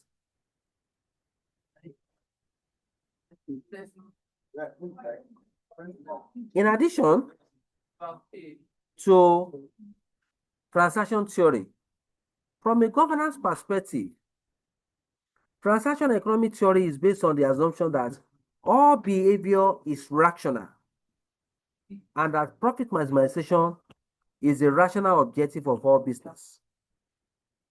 I just mentioned that not quite long. He said profit maximization is a rational objective of all business. But we must realize the fact that in achieving this profit maximization as a rational objective, there are some limits to capability of some directors in achieving that. And that's the reason why we have to proceed further to learn more that transaction cost economics changes this assumption by trying to allow for human behavior and the fact that individuals do not always act rationally. Yes. But there are some instances whereby individuals might not act rationally due to the situation at hand or as a result of the opportunistic behavior or limit of capability. So the transaction cost theory is based on two assumptions about behavior. What are the two assumptions about behavior under transactional cost theory? The two assumptions about behavior is what we call one, bounded rationality. And due to that bounded rationality, there is need for us to ensure that we support all our directors. Nobody is an island. No single individual can achieve the broad objective of the company. That's what the bounded rationality is telling you. Bounded rationality. What does it mean? The bounded rationality means that women act rationally, but only within certain limit of understanding. Can you see? So this means, for example, that the managers of a company will in theory act rationally in seeking to maximize the value of the company for its shareholders. But their bounded rationality might make them to act differently. It's only God that does not have limits. All creation, they have limits of their rational thinking, capability, and performance. And that's the more reason why we need team unity. Two, the second behavior that this transactional theory is talking about is what we call opportunism or opportunistic behavior. By that opportunistic behavior, it means that individuals act in a self-interest way. Yes, they act it. If they have not been doing that, when they have the opportunity to do so, they exhibit this opportunistic behavior to perpetrate their own self-interest, self-gains, and benefits.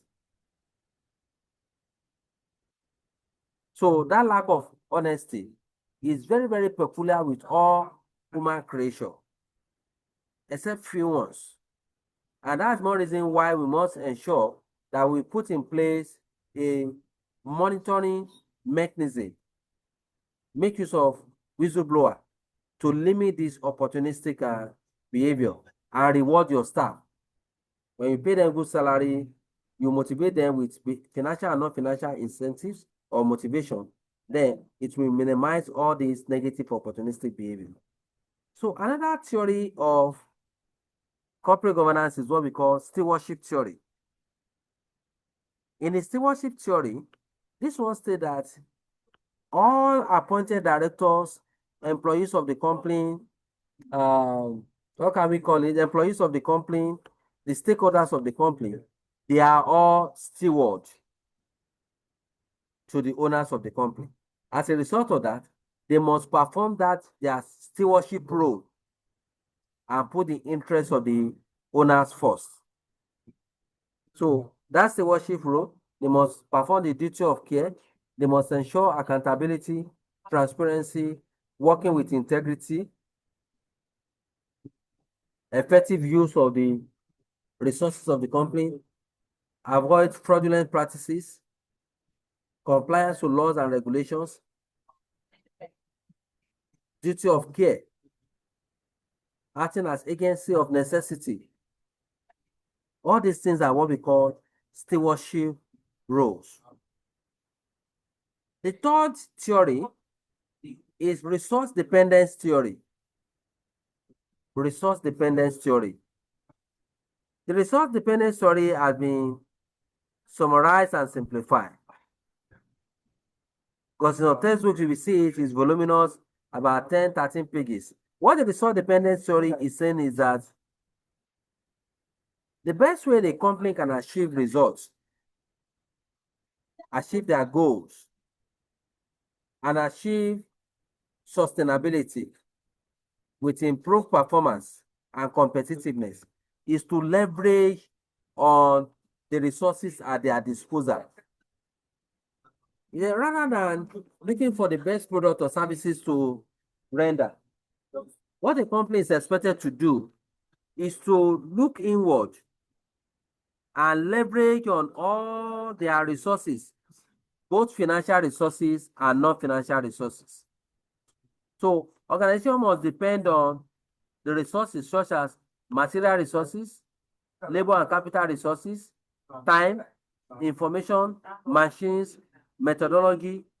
When they leverage on all these resources, it will give them competitive advantage and sustainability in any industry where they operate. That's what resource dependence theory says. Another theory is managerial economy and class economy theory. What the managerial economy and class economy theory says is that most directors and managers, they are on top of the hierarchy in the organization. And there's no doubt about that, because they are senior management, they are decision makers in the organization, they have been empowered to monitor, to control the affair of the company and achieve results. So the class hegemony is saying that class hegemony theory is a maxim that based theory that say that businesses elites, those are the upper class manager, as a group of individuals who control the governance of the company to achieve their power base. We give it to them. Majority of them have cognate accumulated years of experience. Their responsibility is enormous. They are taking a lot of risks, and they will be accountable for whatever results that the company achieved. So in the managerial economy, some staff are saying that all these their powers at times they use it excessively.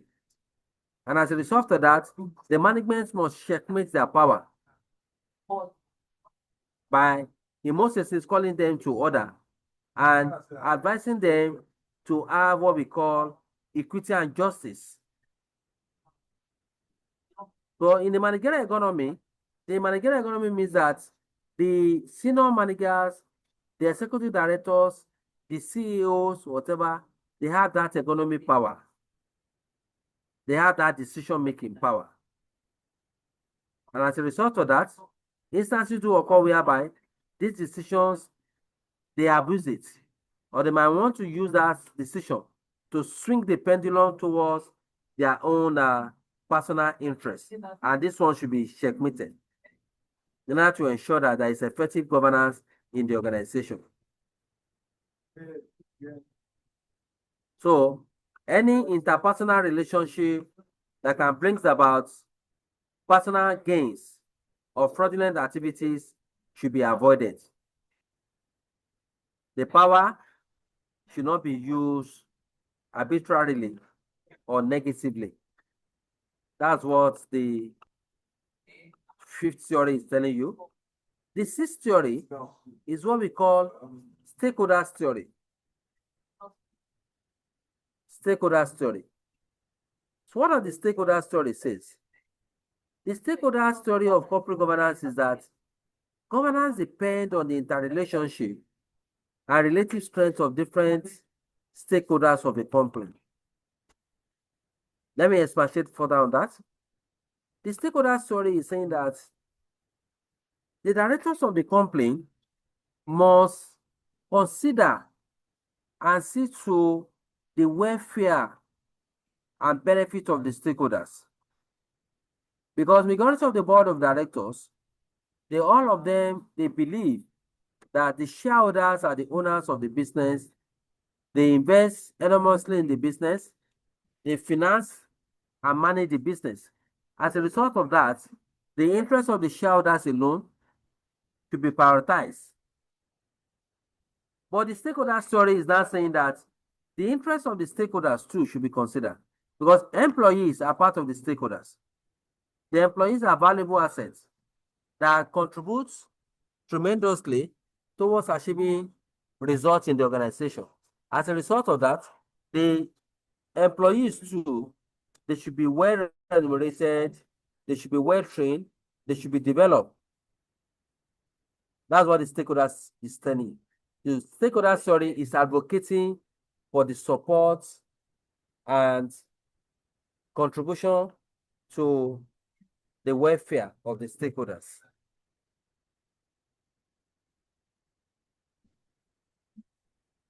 The seventh theory. The seventh theory is what we call system theory. What does the system theory says? The system theory says that a company should be seen as a unified system. The system theory is saying that a company should be considered as a whole, WHOLE, because that's why the fact that we have top management level, middle management level, and we have the lower management level. All of them, we must see them as one. So the system theory is saying that a company comprises of different units or subunits.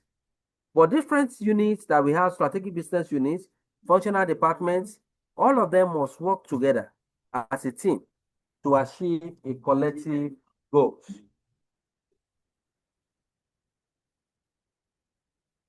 Okay. A system theory approach to governance consider a company as an overall system. Why do we call it overall system? It is an overall system because it consists of interlinked subsystems. Therefore, governance depends on how this subsystem interlink with each other. That should be collaboration, synergy, and integration of functional activities among this subsystem. It's like having finance department, procurement department, maintenance repair and department, expediting departments. We have admin department. We have logistic department, production department, quality control department. They are interlinked subsystems in an organization. So all of them must work together towards achieving a common goals. That's what the system theory is talking about.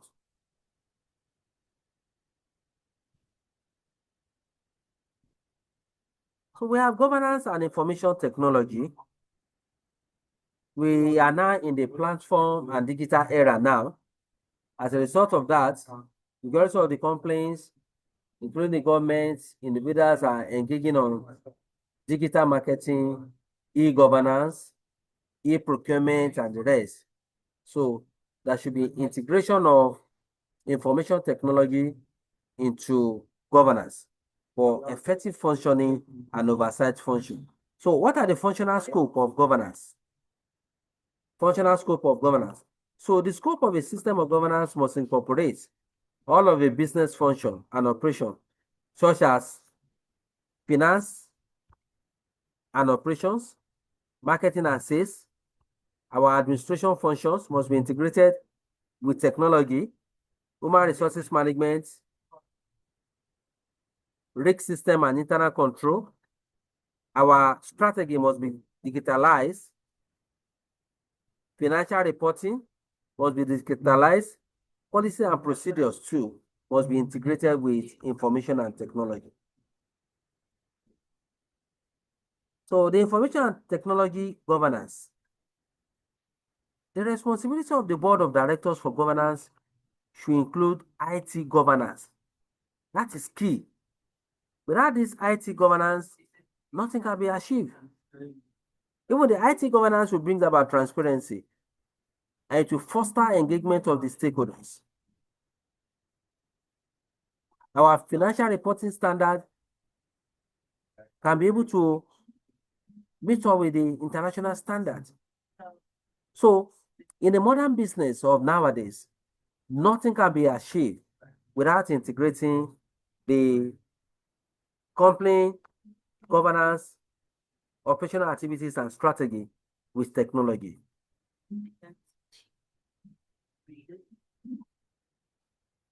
So, therefore, we have to ensure that the IT governance is integrated into the company operational activities.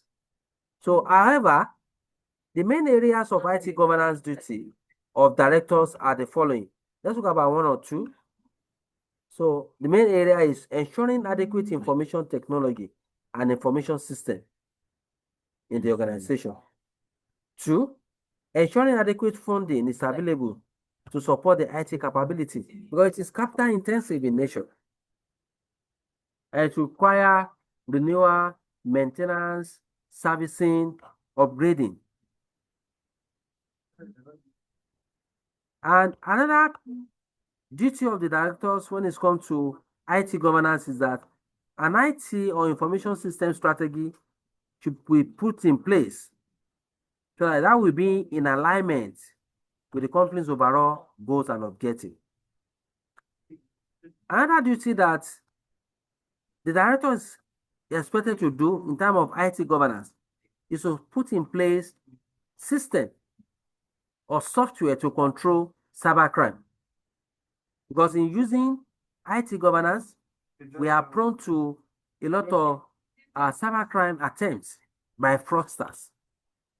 So the specific aspect of IT governance that we require is personal data protection. We need that. Cyber risks, security, training, and retraining, and assessment, and control over IT. So this has to be done. So the next subtopic we are looking at is different approaches to corporate governance. Different approaches to corporate governance. So we can be able to do this so that in the next 30 minutes we can round up our lectures, or less than that. Different approaches to corporate governance. There are 2 approaches to corporate governance, 2 major approaches to corporate governance. The first one is the rule-based approach. That's the first approach to corporate governance, rule-based approach. While the second one is the principle-based approach. They are simple. I've tried to open our minds on this before we start our lecture when I'm giving you the overview of what we are going to discuss. I mentioned this too, that we have two approaches to corporate governance. We have the rule-based approach and the principle-based approach. You see, the difference between the two is that the rule-based comprises of rules that all organizations must abide with, comply with, particularly the listed companies.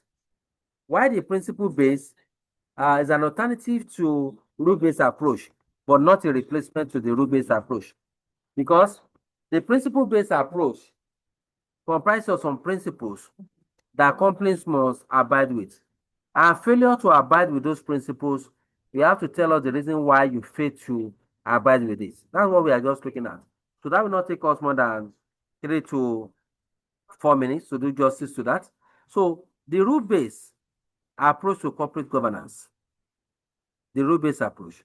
A rule-based approach to corporate governance is based on the view that companies must be required by law to comply with established principle of good corporate governance. This rules might apply only to some type of company, such as major stock markets. So the rule-based approach, my learned colleagues, comprises of some rules. It's comprised of some rules, laws, and regulations that all companies must abide with.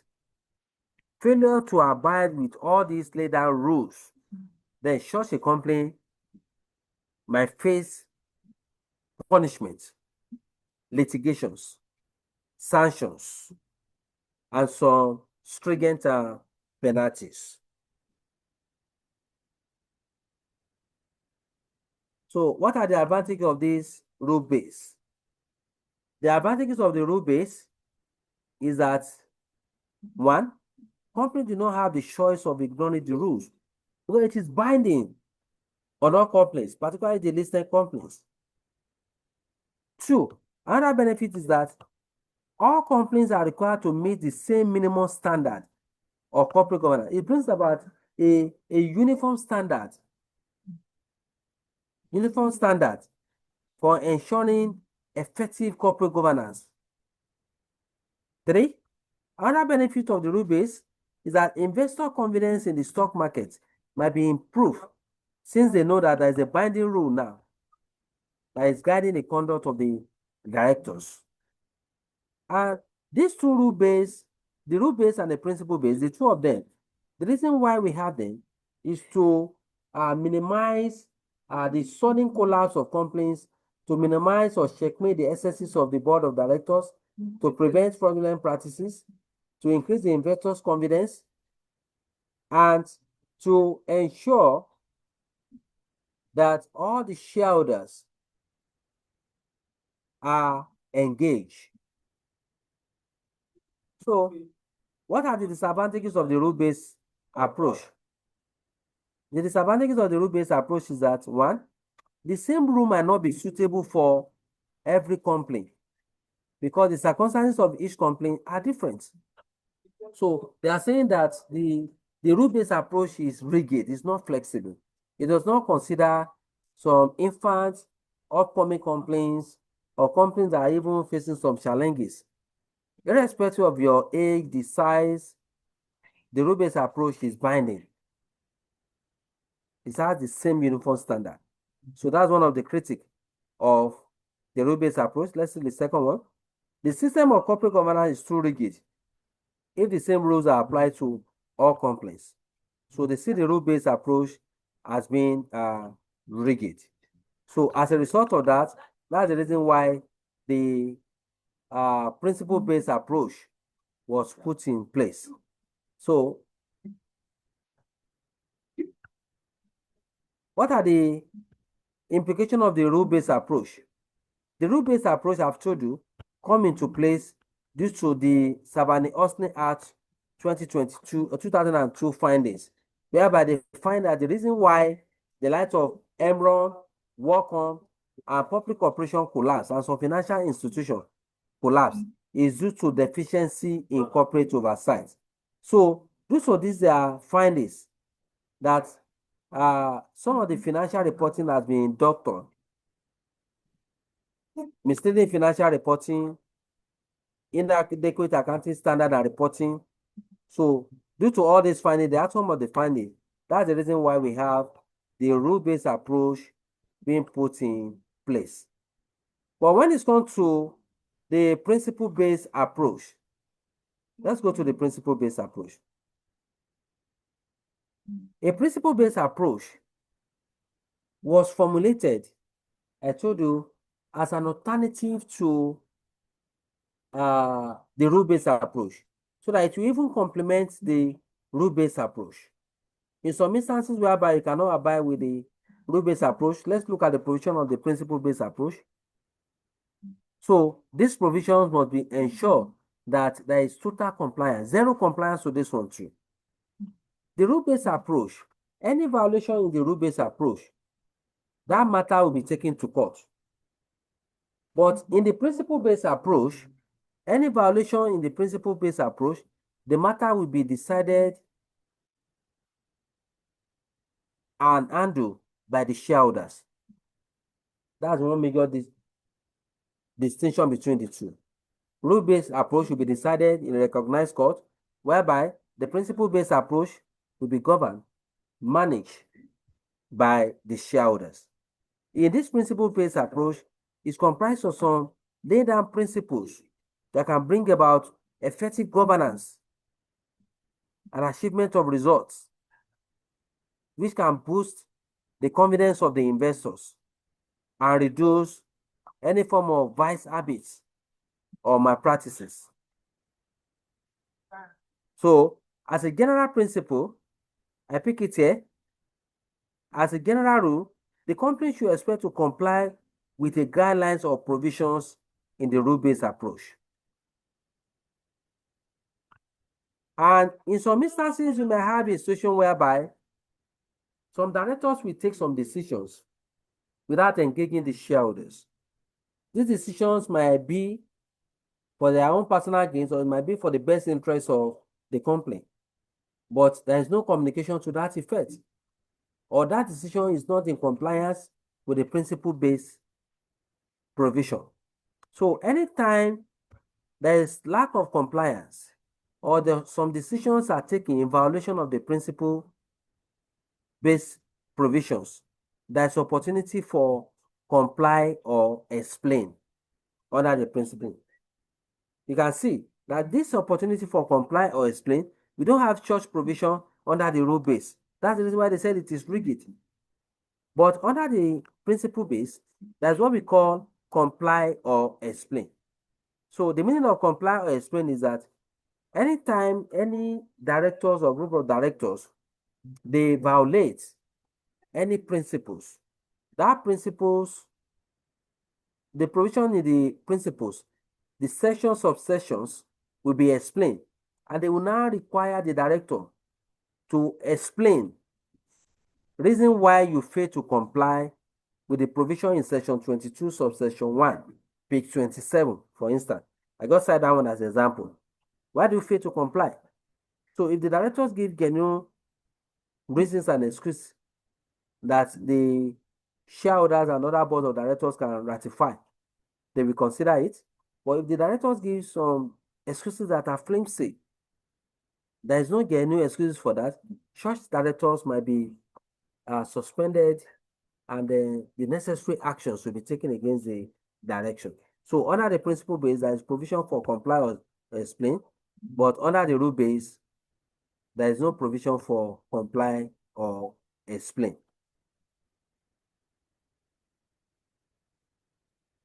So the Nigerian Code of Corporate Governance. So the Nigerian Code of Corporate Governance is in line with other international Code of Corporate Governance standards too. So the Nigerian Code of Corporate Governance too covers similar areas to other national corporate governance. So the areas covered by Nigerian Code of Corporate Governance are the role of the board of directors, the structure and composition of the board meeting, performance evaluation of the board, remuneration of the directors, independent and non-independent directors, risk management, internal auditing. Just like the International Code of Corporate Governance, the Nigerian Code of Corporate Governance to cover all these areas. The same with other international code of corporate governance, like ICGN, OECN, corporate governance in the Commonwealth. So Nigerian Code of Corporate Governance align with other international standards. So what are the objectives of international and Nigerian Code of Corporate Governance? The objective is simply to have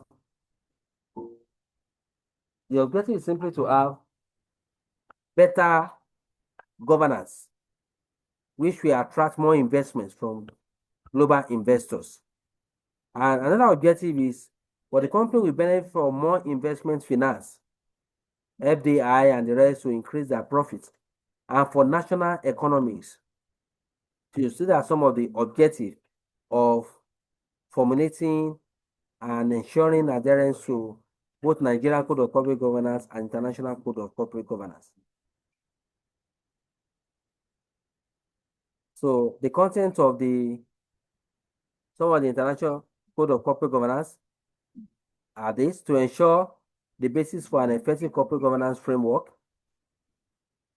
So to have equitable treatment for shareholders and many more that we have mentioned. So let's quickly go to the board of directors. We have discussed about this comprehensively. I want us to go to what's it called? Board structure. Because of time frame. Okay, we go to board structure. Board structure. So the board structure, we have two types of board structure. We have unitary board and we have two-tier board. Two types of board structure. Of recent, I came across one material like that as expanding board structure to 4. Please, we have to avoid reading a misleading. So they might have a reason, but mostly in application, majority of companies are using unitary board. And in some overseas companies like Germany, Sweden, and the rest, Netherlands, Australia, Singapore, they use two-tier board. But the meaning is very simple. Once you know the meaning, you can put it down in your own simple English. So generally, we have two types of boards. And in the ICAN syllabus too, recognize two types of board structure. Don't follow those ones that say 3 or 4 board structure. We have two types of board structure. The first one is unitary board, and the second one is two-tier board structure. So in most countries, like I told you, they have what we call unitary board. If they don't call it unitary board in exam, they call it single board. And why the two-tier board, they call it dual board, DUAL. So we have two types of board structure I re-emphasize, unitary board and two-tier board. So the unitary board means that there is a single board of director. That's the meaning of unitary board. You can see it. In the unitary board, we have single board of directors. I mean, the functions of all the directors is not segregated. We don't separate the function of executive director, non-executive director. The two of them, including the independent non-executive director, they work collectively towards achieving a common goal. And that's the reason why we call it unitary or single board. So we take it again. The unitary board means that there is a single board of directors, which is responsible for performing all the function of the board. And what is the function of the board that we are talking about? That is what we call management function and supervisory function. This management function and supervisory function, they will be collectively performed by all the board members. Executive director, non-executive director, and independent director. The three of them, they perform the functions together. Anywhere you see that, that is what we call a unitary board. So there is no segregation of functions in unitary board. What is the advantage of that? The advantage of that is that it will bring about team unity, teamwork, team unity, teamwork. There will be synergy. And nobody will see themselves as being superior to others. So in the unitary board, all the board members work towards common purpose. So these are some of the advantages of the unitary board. But on the other hand, we have a two-tier board. A two-tier board is also called a dual board structure. DUAL, two-tier board. So we call it a two-tier board because it comprises of a management board and supervisory board. That is why we call it a two-tier board. We call it a two-tier board because it comprises of the management board and supervisory board. And because the function of the executive director and non-executive director, they are differentiated. They are separate. That's the reason why we call it a two-tier board. So in the two-tier board, the management board is responsible for oversight of management and business operation. So this management board is controlled by the executive director. You can see that it's quite different from single board now. The management board is overseen by the executive director. On the other hand, the supervisory board is responsible for general oversight of the company and the management board. So the supervisory board is being controlled by the non-executive director. It is the non-executive director, NED, that manage the supervisory board. So that's the difference. And that is exactly what they want us to know. So be it single board or dual board, the function of the chairman of the company is to work closely with the CEO. So as a chairman of the management board, the CEO reports to the chairman of the company. If there's a good relationship between the CEO and the chairman will speak for the company management at the meeting of the supervisory board so that we can be able to achieve results. There will be harmony, industrial harmony, team unity, and balance of power.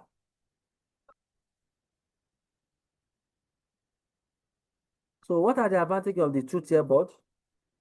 The advantage, one or two, is separate two different roles for the board. And what is the two different roles? We all know it, management role and supervisory role. It's a very good advantage. And two, another advantage of the two-tier board is that it is an appropriate structure for a company that recognizes the interests of the different shareholders group. And this one too will help us to limit sharp practices because the supervisory board that comprises of non-executive directors, they are monitoring what the management boards are doing and they are giving information to the shareholders. So in the comparison of the unitary board and two-tier board, it depends on whichever one that the company wants to use. We can't say that there is a particular one that is best for a company to use.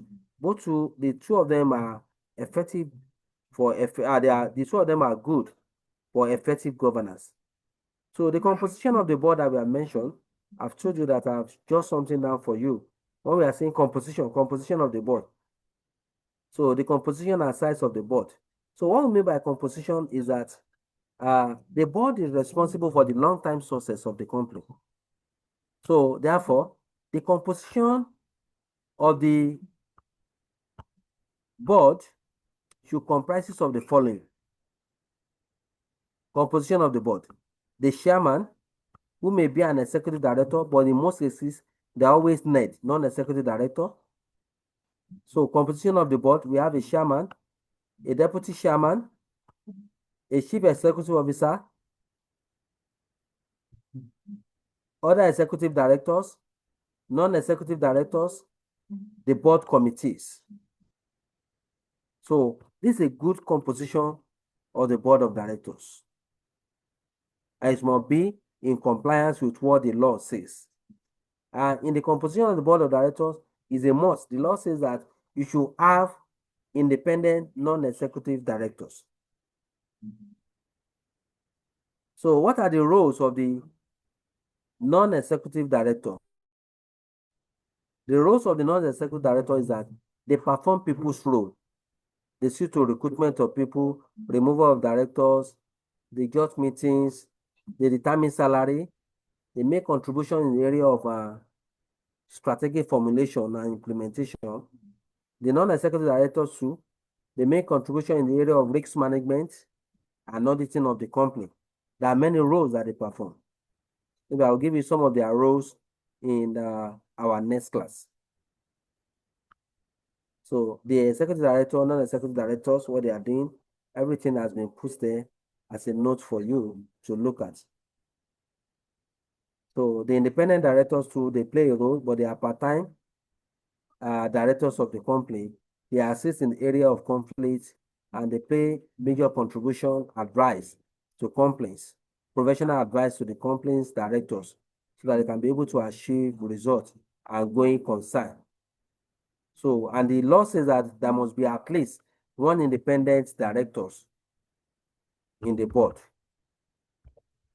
So what do you mean by board balance? Board balance. Board balance. So the board balance means that the board of directors should be balanced. Balanced in terms of the composition. That is, you must have executive directors, non-executive directors, and independent non-executive directors. And the board should be balanced in a way that power must not be constituted or be in the hands of one single individual or group of individuals. It's not good for the health of the organization. Anywhere where individuals control the company, board of directors, such a company normally have problem. And that's the reason why I give example of Robert Maxwell here. In this company that was governed and controlled by Robert Maxwell, there is no board balance. Let's quickly look at it together. The case of Robert Maxwell is notorious in UK corporate history. During the 1980s, Maxwell built up a major publishing group, which included Mirror Group newspaper, the US publisher Macmillan, and the New York Daily News. Mirror Group newspaper became a listed UK company, but the other companies in the group remained privately owned. Maxwell was reported to have been a tyrannical leader of the company who dominated the board of the director of the companies within the group. In November 1991, Mr. Maxwell died in mysterious circumstances during a cruise-off in the Canary Islands. After his death, it was found that he had misappropriated about £900 million from the pension funds of the company, using the money to fund business expansion and to support group companies that were in financial difficulties. In 1992, the Maxwell Company in the UK and US were forced to file for bankruptcy or insolvency. A subsequent investigation found that there were no proper corporate or financial control to prevent Maxwell from doing what he has done. You can see that there is no balanced board.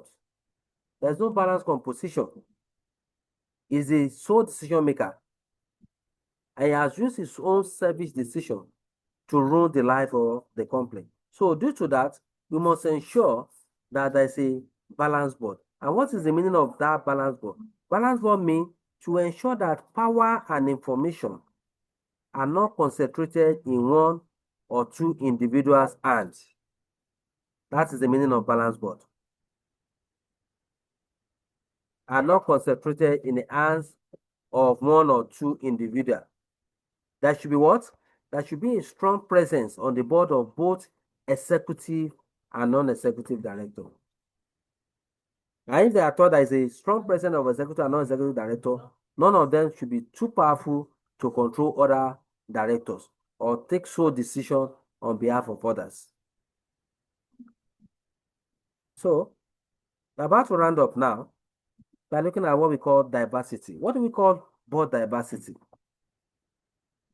Board diversity means to have a diversified board. That is the meaning of board diversity. Is it? Look at it.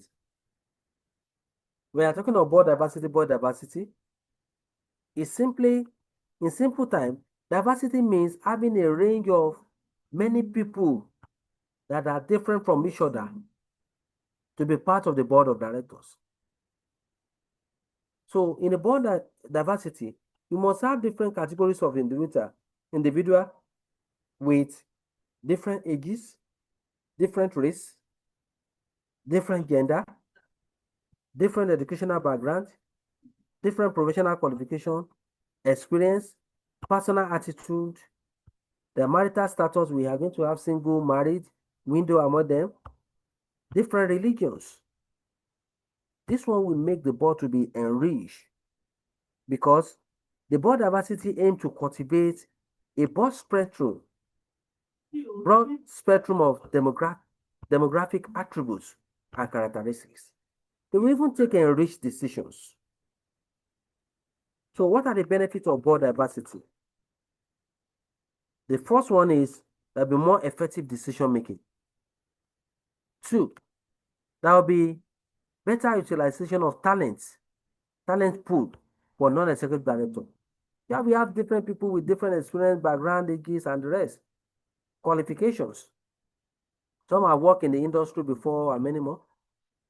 And there's going to be effective governance, oversight, accountability.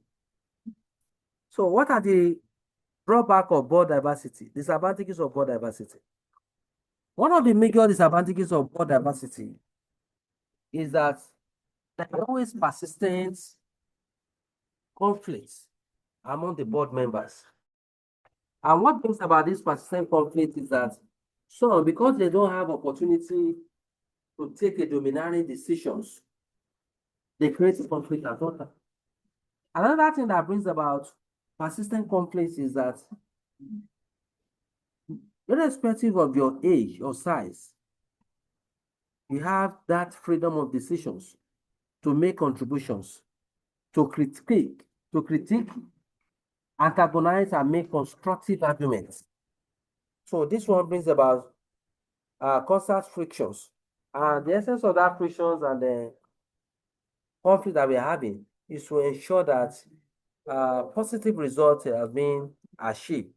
So the conflict will come in form of arguments. You can take a good example of our upper and lower chamber, House of Rep and House of Senate. In most of the state assembly, we don't really have more opportunity to know what is going on. It's a closed system. But out of House of Rep and House of Senate, when we are listening to news broadcasts, we see the way at times they are fighting over some issues. I find it leads to hot arguments. It might lead to physical fights and the rest.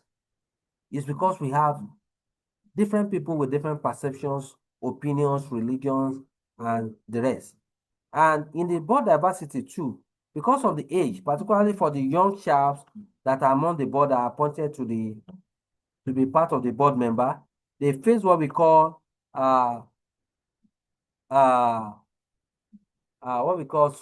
inferiority complex.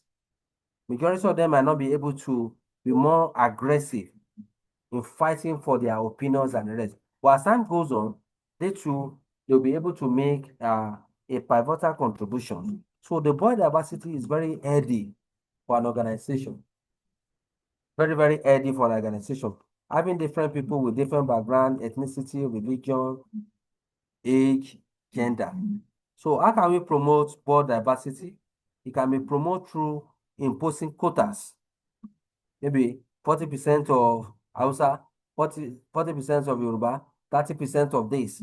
We can do it that way. Another way we can use to promote diversity is to practice what we call inclusive governance.